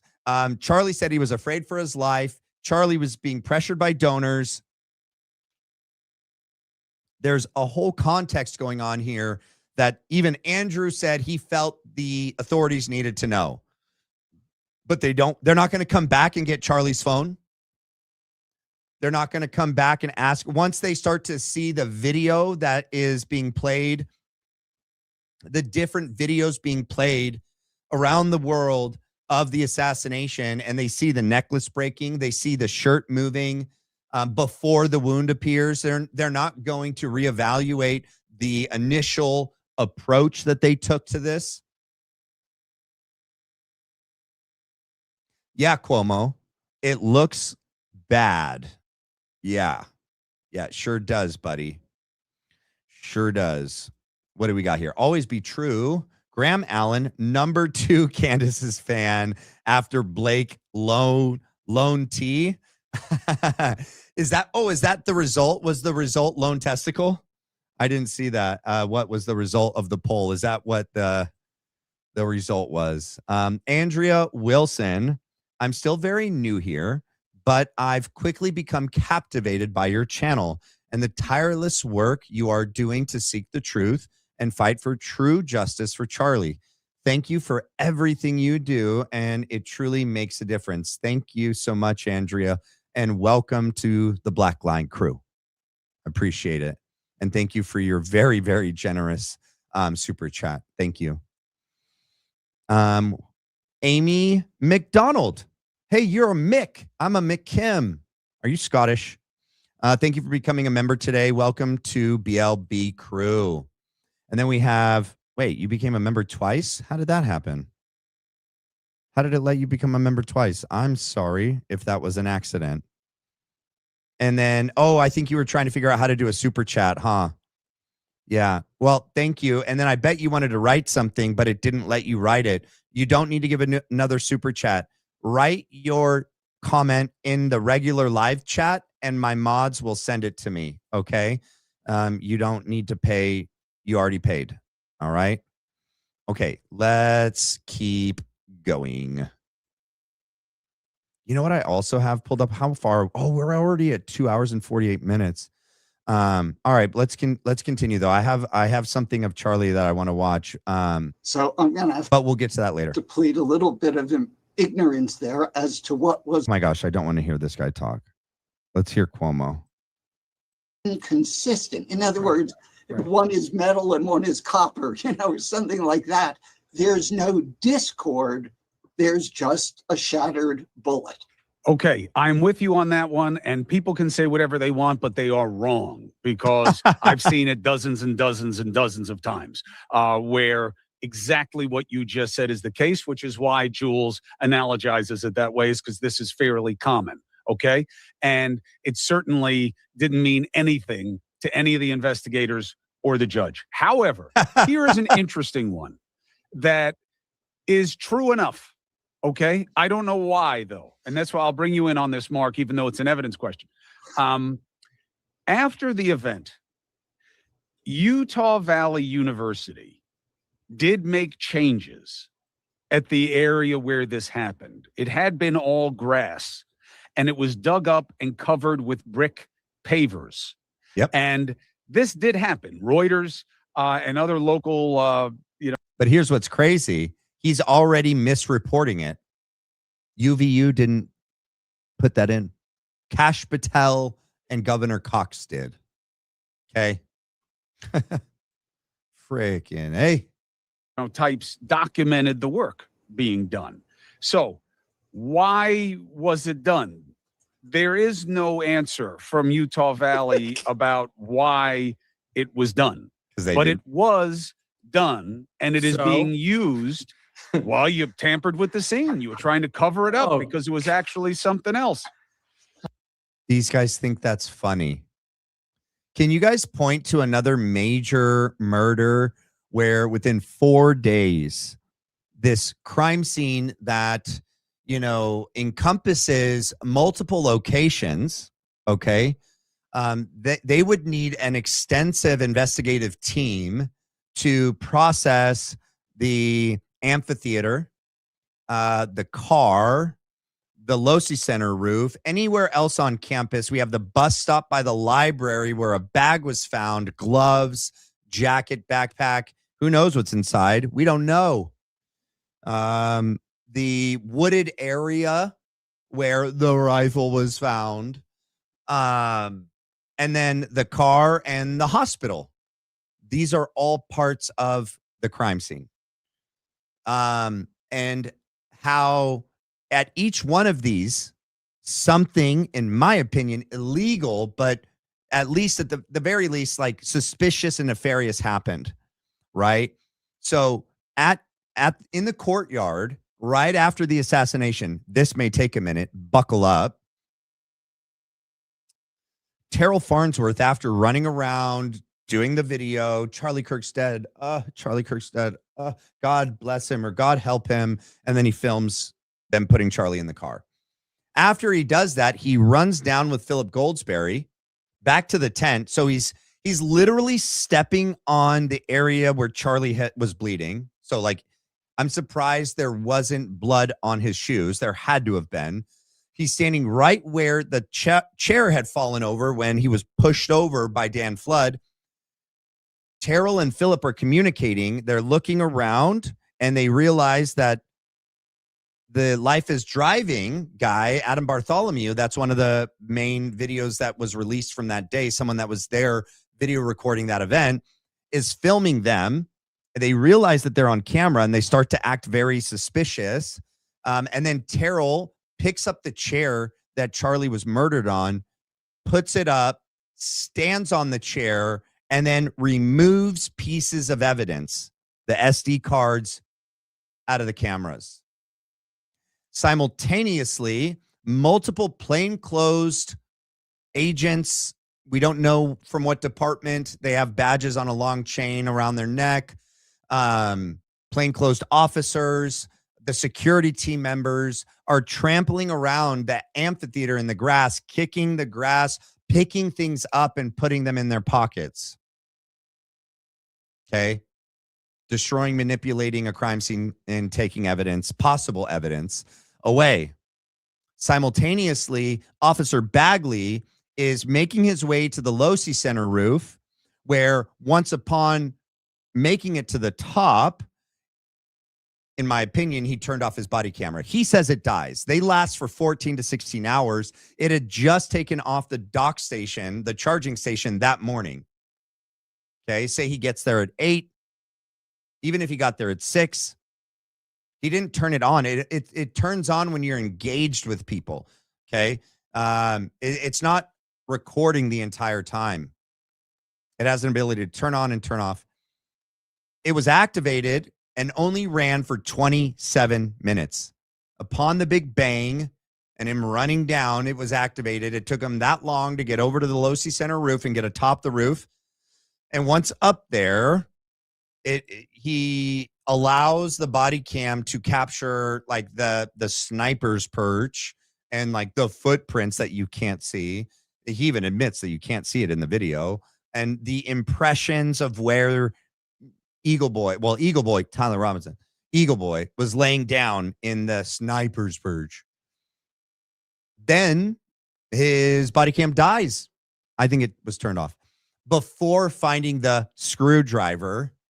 That is in some documents, not in others, quoted as piece of evidence, and then not released in the early manhunt hours as being something, or it was early in the investigation as being something that had DNA on it. That all happened there. Also, another roof had 911 calls of shooters on the roof shooting weapons. Did they go check those roofs out? Another roof, a bullet was found, an unfired like .226 bullet was found. They don't know what happened to that. They were told, or they testified at the prelim, that they determined it was a round that had been expelled out of one of the cops' weapons, because as an active shooter is going on, they turn the weapon off of safe and ready to go.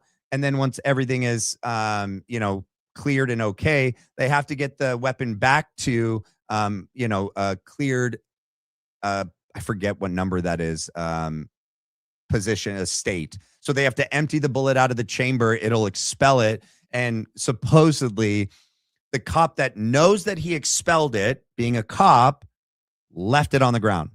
So he knowingly unchambered the round, knowing it's going to unchamber the round, and then just leaves it on the roof. That's how they accounted for that. And where was that? It's gone. It's gone. They just determined it wasn't a piece of evidence. They didn't test it or anything. Now we can move over to the wooded area where the rifle was found. They did multiple searches with personnel, bomb sniffing dogs, and then the FBI shows up, searches. They don't find it. Then those FBI agents tell 2 rookie cops to go search, and they find it. Got it. And then all the issues with the car.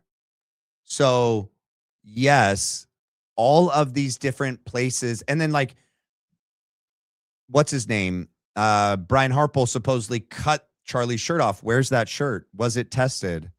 Where's the rest of Charlie's clothes? Were those put into evidence?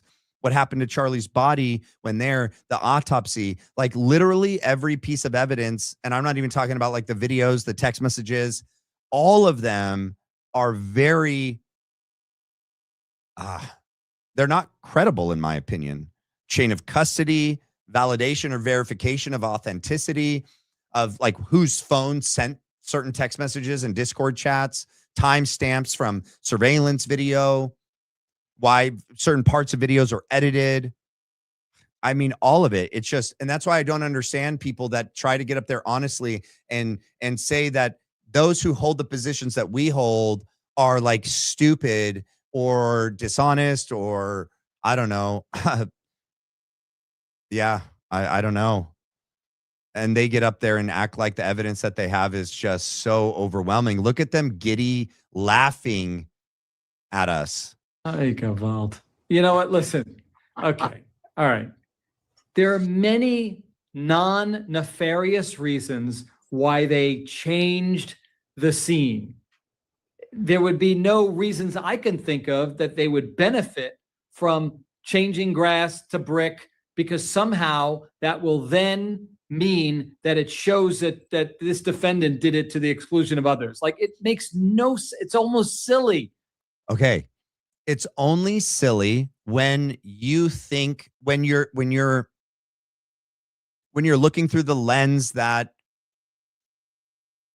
people believe the official story. Like obviously if to some degree, obviously if the roof is the location where the shot was fired, that area is important. But I just mentioned the issues with the processing of evidence, the collection of evidence that occurred on top of the Loesch Center. But if Charlie was assassinated, not with a bullet, but with something that exploded under his shirt, And that occurred right there where he was sitting.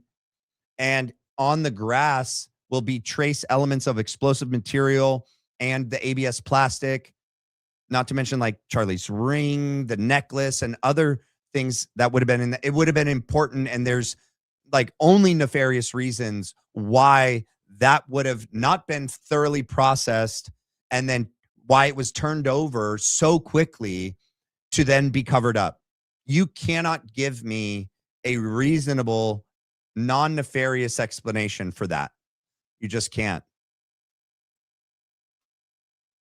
But we have to discuss it because some knuckleheads are raising it. Phishing emails, not the kind I like with an F, a PH. They happen all. Wait, is this a commercial? Yeah, that's a commercial. Hold on. Seen as for a while. Here it was just a few days. So let me stay with that, right? There are two entities or interests here. The prosecution and sort of public interest is forget when they changed it. Until they changed it, did they have enough video footage and forensic examinations to say, okay, I mean, I'm here in my law school office with one of my students who I brought along because she did all the research for today. She's the one who gets the real credit for anything I say, right? My office isn't real big. And so if my student decides I'm tired of this professor and blows me away, right, they're going to come in and they're going to take the photos and do the measurements. And then they're probably going to read. I can't with the whole scenario in which he's describing and the words he's using. I don't know if you guys realized how weird some of the stuff he just said was. Maybe let her be on camera then and let her, tell us her own research that she did. But they didn't do a thorough investigation of the crime scene. They didn't have significant amount of video and photographic evidence because if they did, they wouldn't have arrived at the conclusion within 33 hours that Tyler Robinson was the lone gunman, acted alone, shot from the Loesch Center roof, and that Charlie was killed with a 30-06, a 30 caliber round. So Paint the office. So the real issue is what was preserved prior to this makeover. Yeah, I have every reason to believe that crime scene went out and took photographs and preserved the area. Absolutely. And then the fact that they change it or they move on could be for many reasons, and it's not anything nefarious. Correlation is not causation. Right. But what about the other Lee Harvey analogy here, which is that weapon, that distance, that angle, the way Charlie was hit, it doesn't add up. Is there anything to that analysis? I'll start with you, Jules. So I haven't seen, bullet angles are, bullet angles vary. You can bring the student in, Jules, if you want. This is a very open format. Now that I know that you're nothing but hair and teeth, now that I know that you're nothing but a puppet for somebody else's agenda. Such a puppet. Now, so here's the deal with bullet angles. oh my gosh, these guys. Okay, bullet angles depend on a couple of things. The relative height of the shooter to the victim, and in the second before the shot hits, did the victim move? Okay, if I'm standing up and I get shot here, it should come out at the same place in my back. As soon as I lean forward, it's going to come out lower on my back. So there's no magic that says it's from what I've read, from where the shooter was alleged to have been to where Mr. Kirk is, that angle is at all impossible. Yeah, good points. And let me add to whoever's coming up with this stupid theory. Oh my goodness. So let me guess. So what they're saying is, hold on, I got to take a break from them being stupid for a second. Let me read. Where are we? Here. Okay, what percent of clips are you watching for the first time? What percent of clips? Like how much of the video? This one, I watched the beginning, but the rest I had watched already. You have such a good soul. Thank you for your work. Thank you.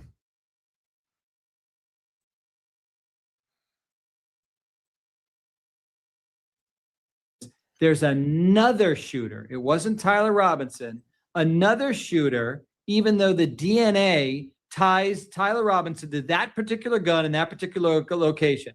Another shooter, not Tyler Robinson. Oh, yeah.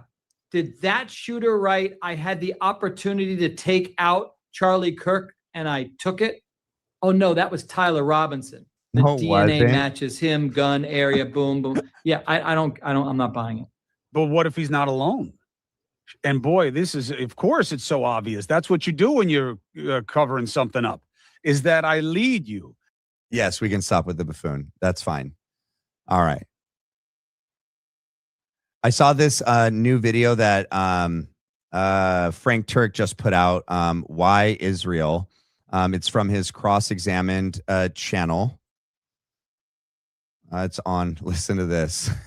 When we say bless Israel, we are praying for its peace. This is going back to Psalm 25, verse 22, where this is the Psalms, the Psalters, where they would pray these things throughout the Levitical cycle, right, of their feasts throughout the year of restoration. Okay, and that is important for us, even as we're praying right now in the Middle East. There's conflict, there's issues. We're praying for things to be resolved. The United States, we've been trying to play that partner with them. As you said earlier, with Israel, Israel's tried to either find a two-state solution. Not all of them are in agreement with that diplomatically, but when you go back before Hamas came in after 2005, it was Israel giving up the Gaza Strip to try to have peace and stability. That's what we're saying, to bless those decisions that would bring restoration. But based on Romans 11, as Christians, as God's doing a work in the Gentile people, the church, as we've been grafted in, and John's going to talk about that in a minute, what that means, is we're also praying for their salvation, as well as what this prophecy says here that Paul is alluding to, that there will come a point when they're coming together in unbelief, that they will then hopefully at some point, as we're praying, recognize Christ as the Messiah.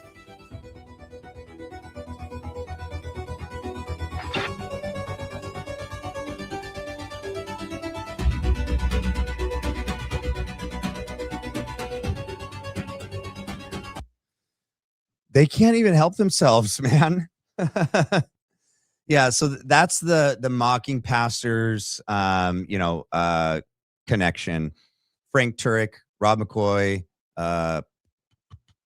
Greg Laurie, Jack Hibbs, and James Cadiz. It's not even, they're not even trying to hide it. It's insane. Where's the one of Charlie that I had? Okay. Well, I guess, I'll save that one for the end. Oh, there's the one of Charlie. Okay. This was insane. Listen and watch Andrew Kolvet. Oh, my goodness. Turning Point USA spokesperson. Andrew, good day to you. Dana mentioned this moment. Here is the video. I talked about at least two videos being shown to the witness, the defendant, the lawyers, and the judge. Here is the video when the judge flinched watching some of this previously unseen video. Oh my gosh, I don't know why they have to play it twice. So we three times. Many of us reacted more dramatically than that. Here's the Kirk family statement. Every court proceeding serves as a painful reminder of his death and the loss that has irrevocably impacted our lives and the lives. Oh my gosh, his sorry. children. So Andrew, sorry. you Hold went. on. I'm so sorry. Holy smokes. I bet, what does the chat say? Sorry, guys. No video on the screen. I caught it. I'm so sorry. Is there meant to be a video playing? Yeah, there was. So sorry. I know, I got you. Yeah, I pulled a Baron. I'm so sorry. It was okay. I hate playing the clip anyways of them showing Graf like flinch. Because they tried to make it out to be like he is on like the prosecution's side. I think anyone, well, and here's what's interesting to me. What I think he was kind of acting, in my opinion. By the time that the prelim happened, like 9-10 months had passed. Supposedly he had never seen any video from the assassination that day. I don't know. I just find that really hard to believe. Even the most like honest and ethical judge would feel a natural pull to see what happened, even though you know that you're going to be the judge on the case. I don't know. Maybe you guys can answer it. Do you really think that Judge Graff withheld from ever watching any of the different angles and videos from UVU that day? I don't know. I just, I don't really believe that was his first time watching that. That's just my opinion, but that's what was playing. So really what I wanted to play is Andrew. So let's see. They're reading the statement that was from supposedly Kirk family, but notice, so Eric, and this was like around the prelim when this happened. But I don't remember being able to play the video of Andrew back when it came out. And it had just pulled up in my feed yesterday.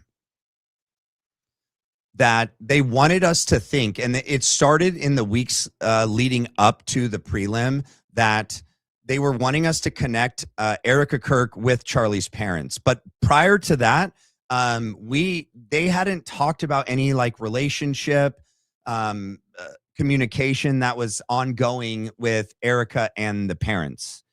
Can you imagine being at Charlie's funeral? Okay. Being his parents at Charlie's funeral, the actual funeral, not the memorial, the funeral, and you're asked to sign an NDA. That's not normal. You're asked by Erica Kirk, your son's wife, mother of your grandchildren, his surviving partner, right? Stacey Sheridan, Marina Minez, Justin Strife is asking those in attendance to sign an NDA. Are you telling me that would not strike the parents as really, really weird? It would. Also, I doubt that they would have known that the casket wasn't going to be lowered into the grave. Based on conversations that Candace had with people that were present, they were shocked that they were asked to leave before the casket was lowered into the ground. That wouldn't have struck the parents as very, very odd. What was the other thing? Erica coming out immediately and forgiving Tyler Robinson 11 days after the assassination wouldn't strike the parents as odd and suspicious. When she does the Barry Weiss interview and says, yes, I do believe it because I've seen all the evidence. I've seen the autopsy. What about when the videos come out of Erica and she's like giddy and laughing and smiling and joking just like 5-8 days after? And then the one that aired after the memorial, they're talking about like the merch sales, the numbers. She says, my husband is dead. I don't mean to be morbid. What about the Superman neck of steel narrative that Erica created and told Andrew to say, and told Andrew to say it was the surgeon that said it, Lee Trotter. Erica lied about the text messages that Charlie had sent the night before saying, I think they're going to kill me. Candace pointed out those were real. They said, no, they weren't. Erica said, I have his phone. That's how I know they're not real. Candace released them. And then Erica goes, oh, wait. You didn't mean text messages. You meant from the WhatsApp, from like a messaging app. Oh, yeah, those exist. What about including a personal letter from Charlie to Erica regarding their marriage and how he can serve her? What about including a photo of that letter in a envelope that's sent out to donors asking them to donate to Turning Point? That wouldn't strike the parents as odd. And there's so much more. There's so much more that, in my opinion, like any parent is going to look at all of this behavior and go, what in the actual heck is going on? What about her hanging out of the car with the necklace, you know, hanging the necklace up? Why don't we see any photos or videos when Erica is present at the tarmac and the parents are right there? They're never holding each other. We never see them holding hands. We never see them hugging one another, comforting one another. We see Erica with Stacey Sheridan, and the parents are quite a distance away. And the same thing happens at the White House when Erica's given the Presidential Medal of Freedom on behalf of Charlie Kirk. We never see them together, holding, hugging, comforting one another. And it had been pretty silent about any relationship ongoing after the assassination between Erica and them until like the week before the prelim. That's when all of the this narrative was coming out. Erica did it first on the James Cadiz Bible in 365 podcast that aired on that Friday before she flies to Chicago for that Education Academy, TPUSA Education Academy event. So that night on the Bible in 365 podcast, she's like, yeah, and I spoke to my Charlie's parents, and I'm going to go see them tomorrow with the kids, and we're taking them out there, or she's taking them out there to see them. Before that, we had heard nothing. And then the next day at that education board event, she then tells a story of the kids playing baseball with the parents and that everything's hunky-dory. And then the week of the prelim, like the day before, the morning of, that gets released. It's like this Kirk family letter, which we have no clue if the parents were notified or even approved or were part of that at all. Because Kirk family can literally just mean Erica, the kids, and her, like the Kirk family. It's not specific on whether or not that includes the parents. And then the entire week of the prelim, they wanted to make it very, very clear that they were there together in solidarity, even though they never arrive together. They never leave together.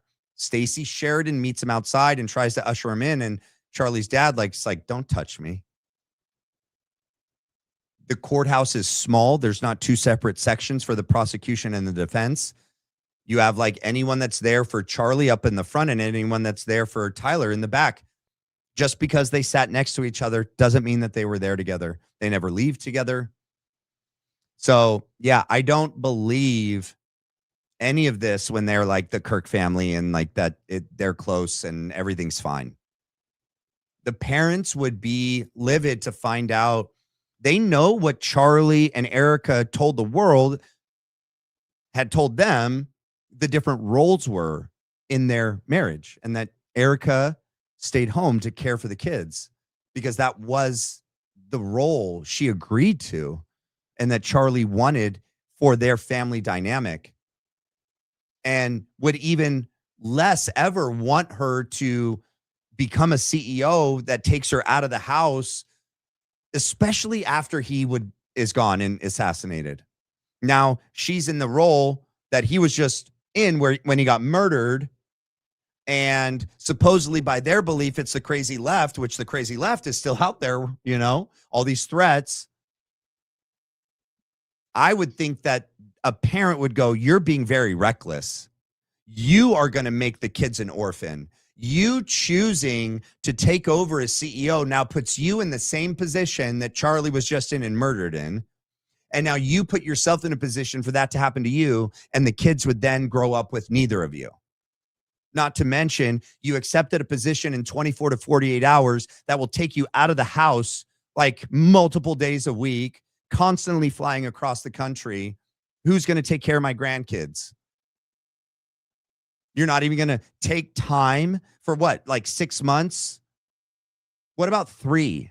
How about 3 months? How about you just stay home with them for 3 months to help them through this process of losing their dad in the way that they did?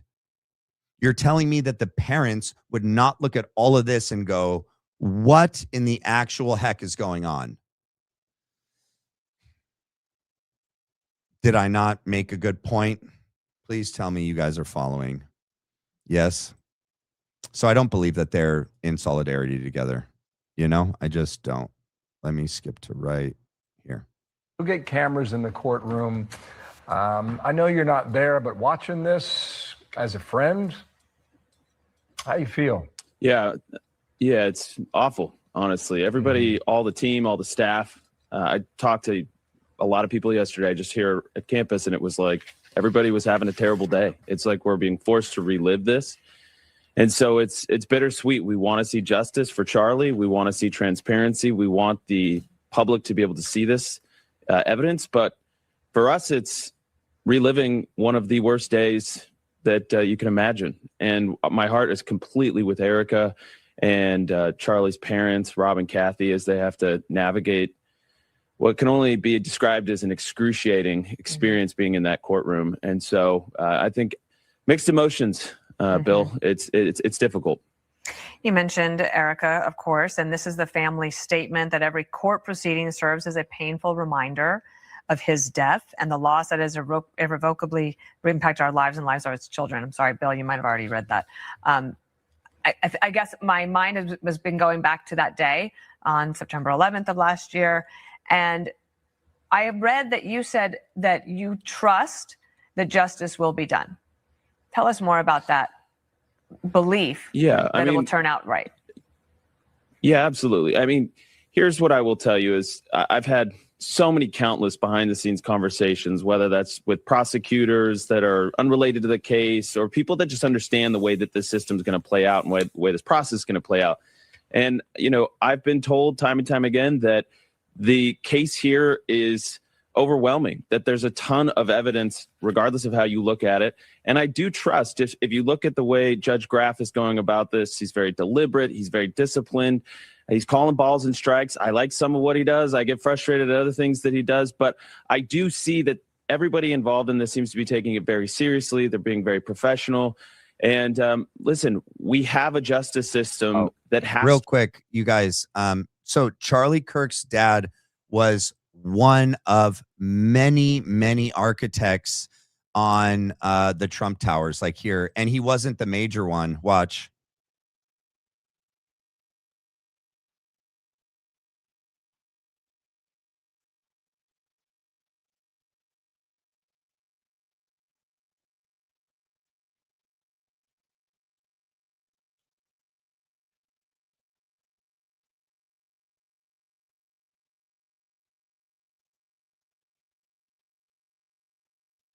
Okay. I just queried. Yes, Charlie Kirk's father, Robert W. Kirk, was, let me make sure it's just my face. All right. Was an architect involved in the design and construction of Trump Tower, New York. The primary architect, the lead official architect of record who designed the famed skyscraper was Dear Scutt. Robert Kirk's specific role, Robert Kirk ran his own independent architecture and design firm. His company was hired to support the massive Manhattan project by helping to prepare the project's technical working drawings and blueprints required for the building's physical construction phase. Okay. So there was like many architects. It was a big team, and Charlie's dad was just one. It wasn't like he held this like really close and high position to Trump. And Charlie was never a bellhop or bellboy for Trump. That was speculated and like put out there, but like there's no verifiable information on that. And let's see.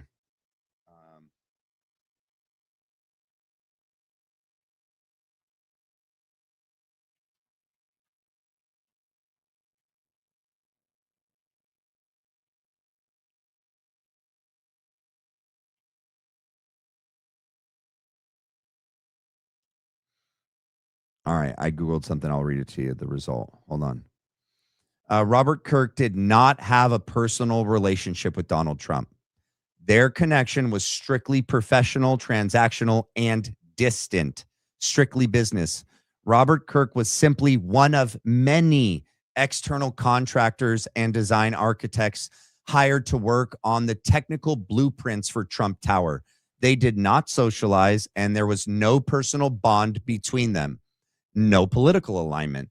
While Robert Kirk later supported mainstream Republican campaigns, such as donating to Mitt Romney in 2012, he was not a public political figure and was never part of Trump's political orbit.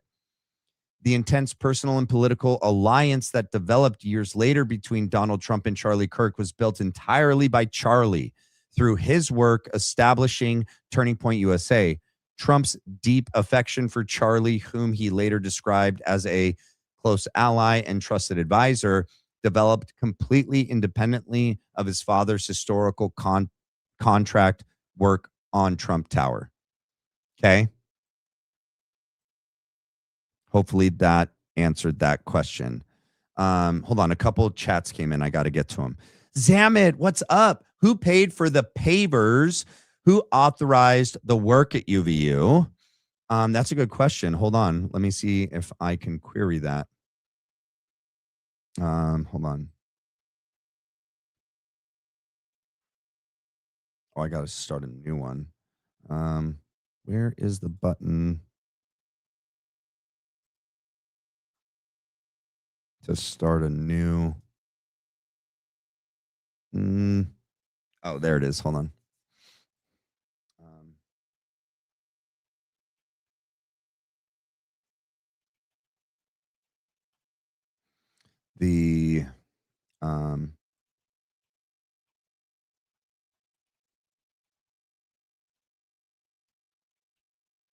Hold on, it's going to take me a second to type this.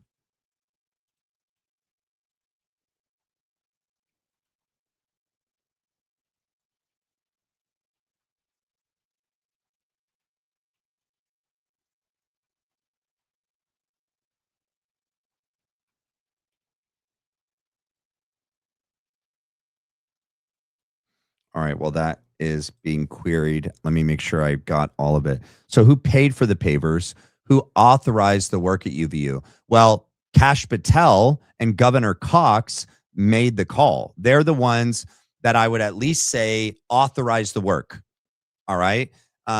We had just listened to, who was it that was just saying that supposedly UVU had asked for it, but like they had no verifiable information that UVU actually is the ones that put that work order in and asked for it to be done immediately.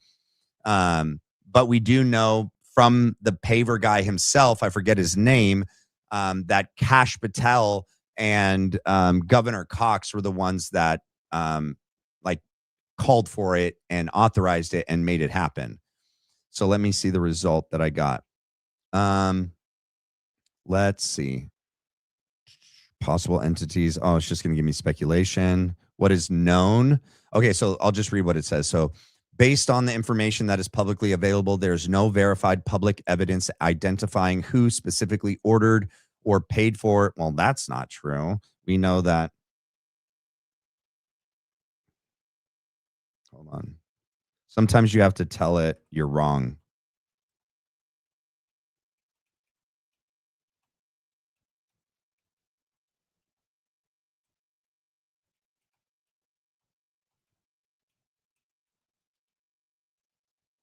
I wish I remembered the dude's name. Do you guys remember the dude's name that was the landscape guy that was on that one podcast and the construction?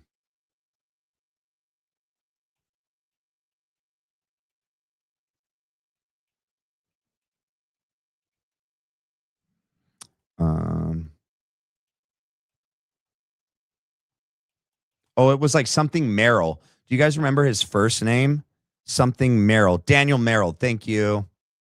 Thank you. That's going to help the query. Who gave?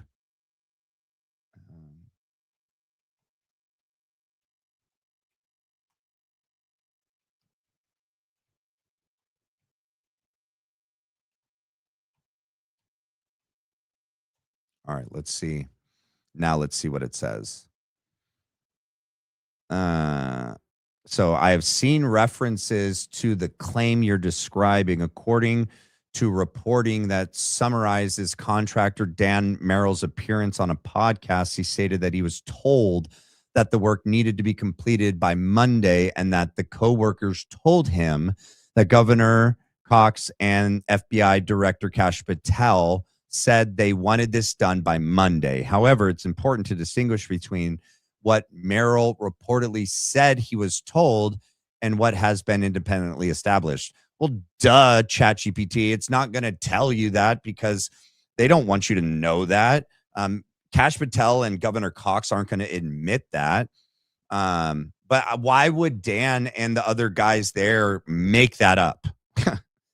Why would they make that up? That's insane. But going back to possible entities that could have authorized the work. Oh, it's just UVU.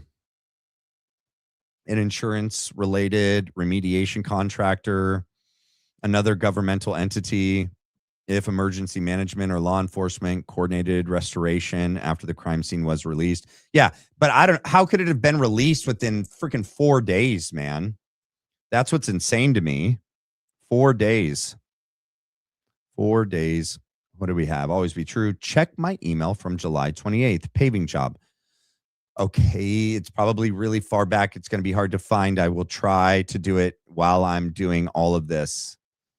Let me try. To work that has to be able to show, sunlight is the best disinfectant, as they said. So that's why we've always been pro putting cameras in there, pro letting as much information and evidence out into the public as possible, because we think ultimately people are going to realize, hey, the justice system worked, and we see the evidence, and listen, he's innocent until proven guilty, and that's the process we have, and we're going to let it play out. But yeah, we have to trust that Charlie's going to get justice. Right. And Erica wanted cameras in the courtroom too. Just to paraphrase, at one point she said, "This was a very public murder of my husband. I want, we should continue to show the public what happened here."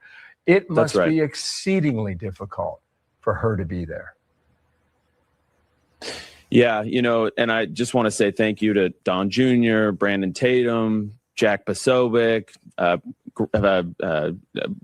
We have so many friends that are in there, and their friends and family. Benny Johnson, you don't remember? That decided to go to Utah to be with her, both inside the courtroom and outside. He doesn't remember. I decided it was better to be here with the team, and I'm grateful for that. I don't know how I would have reacted being in that courtroom, having to breathe the same air. I just don't know. And so I'm grateful to the support that she's received, both like I said, in the courtroom, but all around the country. It's been overwhelming yesterday. I can tell you it was really heartening in that way, just to see all the support flooding in, both for Erica and the team. Andrew Kolvet, thank you. We'll stay in touch with you as this continues. Yeah, thank you, Andrew. All right, guys. So always be true.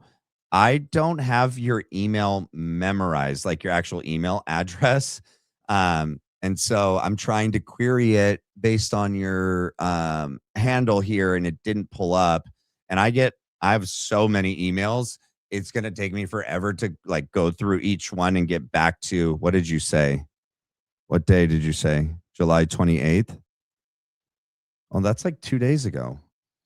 I thought you said June 28th. Hold on. Let me play this of Charlie while I'm looking through this, okay?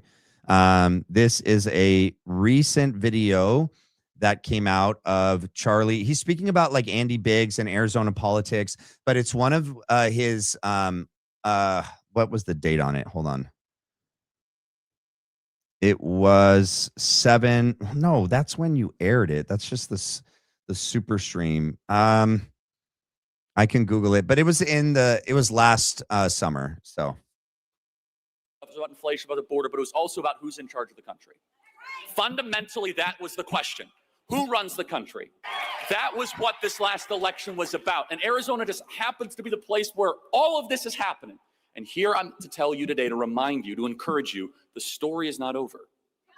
The story continues. What started here in Arizona back 10 years ago is still continuing, because if it's just about getting Trump elected as the president, don't get me wrong, praise God Almighty, it happened, and it doesn't materialize in our own home, then that's just a short-lived moment. But we're here about building a movement. And that is why we are here today, and why we at Turning Point so decisively are going all in for a true conservative, because it's time for us to not just make America great again, but make Arizona great again and make Andy Biggs the next governor of this great state. Such good energy from Charlie there. It was huge. That was, I mean, just to put that in perspective, Andrew, for those that have forgotten, that was in May of 2025. June. We had, yeah, I think. That was May. Maybe we mislabeled the clip. It was sometime around there. It was May. Yeah. Yeah, it was in May. And it was still sort of nice out. Tyler's in- getting salty. It was in May. 2025. He knows his dates. It was it was super early. Yeah, Tyler would know. It's a Turning Point action event. So it was last summer. Yeah. I thought it was Tuesday. It was very, very early. And what ended up happening was we had thousands of people. I think 3,000 people showed up for that rally. I mean, just so that everybody understands, nobody shows up for. You can't get 3,000 people for a lot of presidential rallies. During presidential cycle. Yeah. We had Definitely not a Democrat one. Yeah, definitely not Democrats. We had 3,000 people in May of 2025. We just ran it, like people were exhausted with. Hold on. Where? This wasn't the right clip because it's them talking about it. I had it in my freaking history. 2024. Yep. Okay. So Biggs is. Oh, it's just them. Gosh darn it. It's not the clip that I thought I had pulled up. It's like labeled so similar and the thumbnail looks exactly the same. Oh my goodness. Hold on. Give me a second. Oh, I think it was on my X, actually. It's on my bookmarks. That's right. Because it got aired by. Hold up. Because we always end with a clip of Charlie Kirk. And this came out, like I said, in the summer of 2025.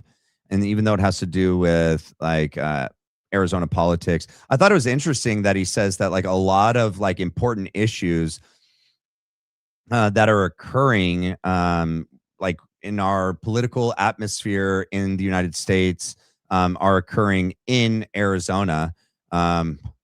Shows you how important Arizona is, Arizona politics is as it relates to the rest of the country. Here we go. I got it. Andy is unafraid to challenge leadership and not just go with the flow. Hold on. It's going to start. Talk about that later, but you got to. I'm kidding. Oh. There's something special about this state.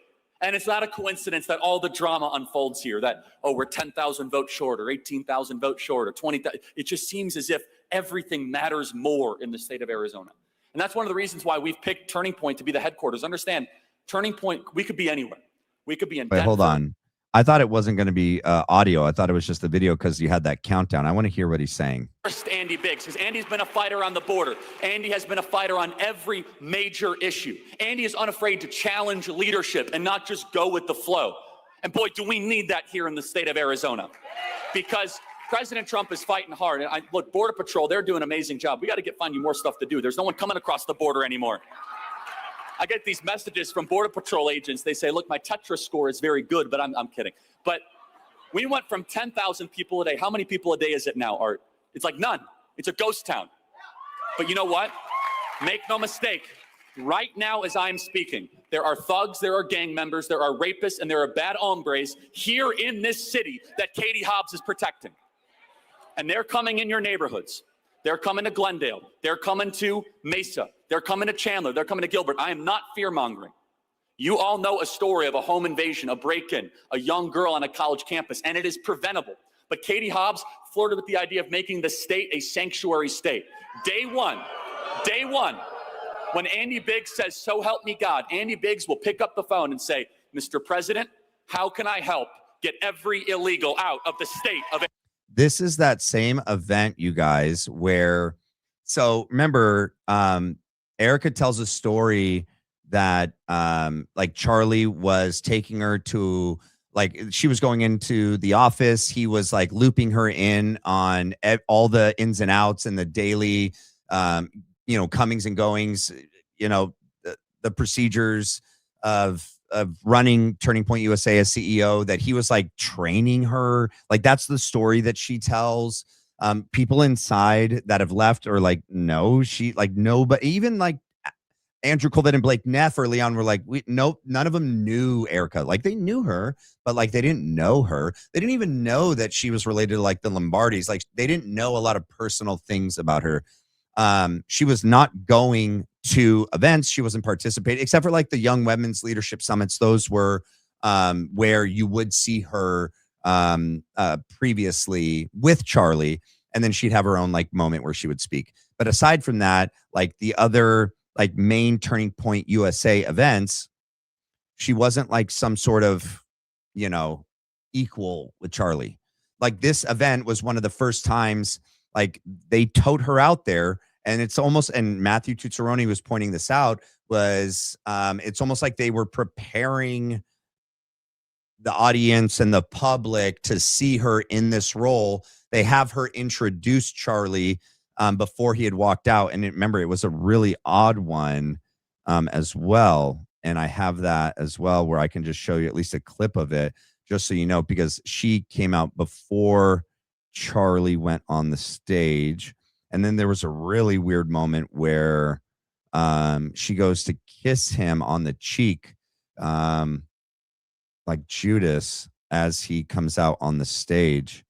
And it was really weird, him like pulling away and not really embracing her in that moment. Let me see if I could find it. Is it this one? No, that's Charlie. I know I have it where it's her talking. Just give me a second. There it is. All right. Let's see. Hello, everyone. My name is Erica Kirk. Oh, my goodness. I did it. That's my daughter. Sorry. This is not my normal orbit, but Arizona is very special to me.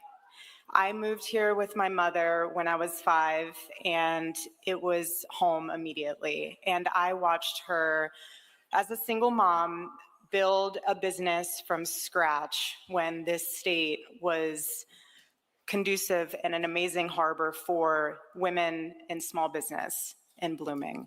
And I played basketball all growing up here, every part of the state. I was Miss Arizona USA 2012.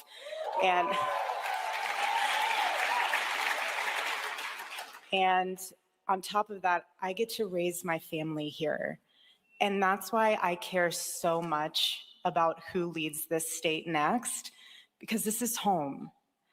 And we need someone who is bold, who's You guys want me to read the poll results? Okay, hold on. I got to find where that's kept after it is after I scored it. Because it's usually in the part of the chat where it occurred. Start goals, super chat gifts are goals. That's not it. Do you guys see where it is? I'm like looking at it on my end. I don't. Oh, wait, what if I go live chat? All right. So it says welcome. That's not it.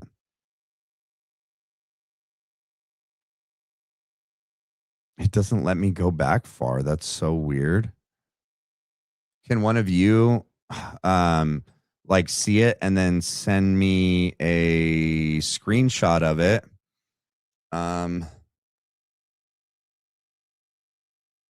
Hold on, I'm looking on this other monitor real quick.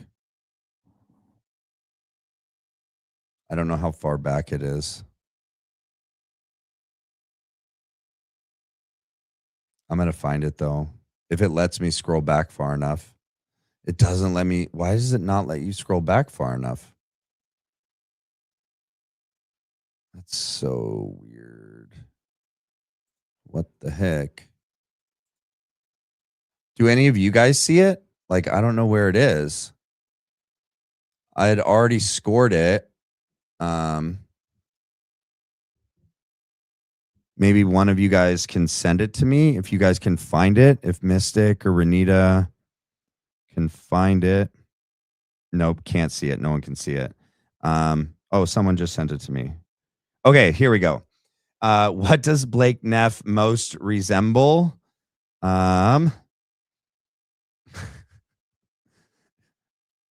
56% lone testicle, 25% egg, 11% fingertip, 8% kneecap. Poll complete, 249 votes. That's hilarious. All right. All right, you guys, we're at 3 hours and 44 minutes. Let me make sure I got through all of the supers. I didn't. We got one here. Sharice Click. Just want to say I'm so happy to be on the BLB team. Welcome to the team. Happy to have you. And we have check my email from July 28th. I did. And I found it, but like I'd love to ask you, like, what part do you want me to show? It's a pretty extensive email with a lot of different parts to it. You want me to go over every single piece that's in it? You want me to read what you wrote? Can you tell me what it? You have different clips, and you have the timestamps, and then you have photos uploaded. Can you tell me? Do you want me to go through the entire thing? Wait, floating. Thank you for the silver star. Thank you for the floating heart, Delaney. But always, do you want me to do the entire thing? While I wait for your answer, can you guys please do me a favor and hit the like and the subscribe? It's the best way that you can help support the channel. Please do so. We had over 900 people here the majority of the time, and we have 815 likes. You guys, we can hit a couple more likes. All right. You don't have to, but it definitely helps the channel. And I appreciate it. So, all right. Let's see. Did always be true. Respond. Read it when you can. Okay. Okay, I'll read it tonight, and then I can add it in tomorrow or the next day, okay? And then I'll be able to know everything. And yeah. Oh, tomorrow too.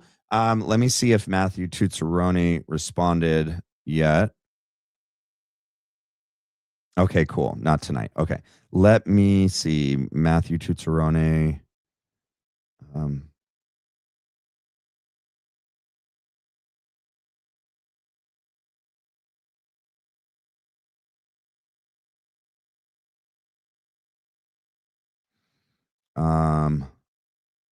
Oh wait, he had sent me something. What does this say? I don't know. I'd have to read it first. I'm not going to read it out loud for the first time. I don't know what it says. Okay. Let's see. Oh my gosh, I keep getting. Oh, okay, cool. You guys, Matthew Tuzzaroni just confirmed. So tomorrow night, it's just going to be Matt and me. We're going to do a show tomorrow. I'll get with him about the time. What time can you? Usually we go.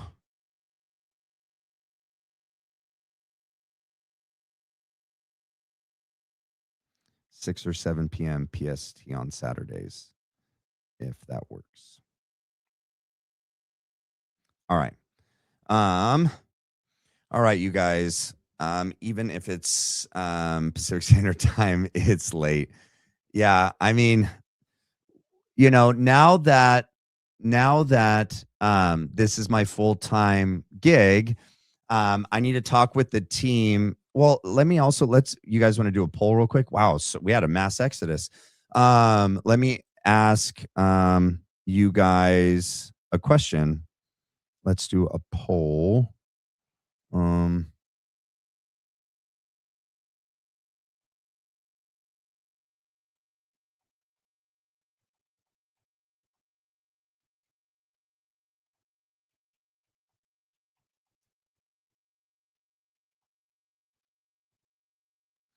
right, we can go.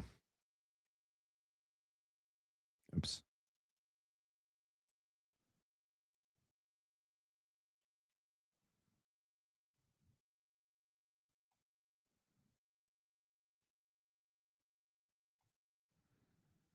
And it would be, what would it be? Day live. What time would you guys prefer? And it's PST. All right. Also keep in mind the other reason why you guys, I chose the time that I did, for one, that it fit with my work schedule because I'd work till like 6 p.m. every day. And you know, it had barely just enough time to get home, like shower and eat, and then get ready to go live. But also you have Candace that goes, and then sometimes she goes later and goes longer. And then you have Baron, and he goes long. And yeah, just competing with that audience is tough. So I tried to pick a time that allowed, you know, for those shows to be fully done and more people to be able to be there. And so that's also yeah, exactly. Don't want to overlap Candace and Baron. Exactly.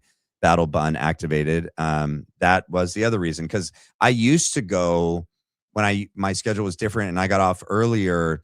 I like have tried earlier times, and it just never like worked out well. And so what seems to have been a consistent time, at least for me, what I've noticed that the more people have been consistently present for is the 6/7 p.m. Pacific Standard Time. So it seems to, and now the community has come to depend on that time as the time. And I kind of wanted to always keep that time as the evening time slot. And so I was going to add a like earlier time as a new show in the like late morning, early afternoon, now that I'm off, now that this is my full-time gig. But I didn't want to change the evening time slot. And I can't always like change the time slot if it seems that the majority of people do make that time live. You know, I have to have so many things in consideration when choosing that time to go live. And I hope you guys understand that. So, all right, you guys, think you guys stick to 7. Okay, cool. All right. I second that. I'll do whatever. All right, cool. I'm in Michigan, but I'm also retired and don't sleep. That's funny.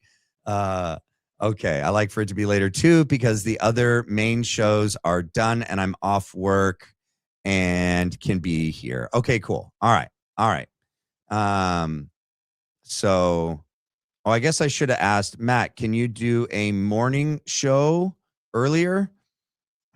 I wish I could change the poll now. What does it say? Most people are saying, well, okay, most people are saying 6 p.m. as a start time. That might be possible. If I was to change it, I might only do the 6 p.m. But still, Baron's lives sometimes are 3-4 hours.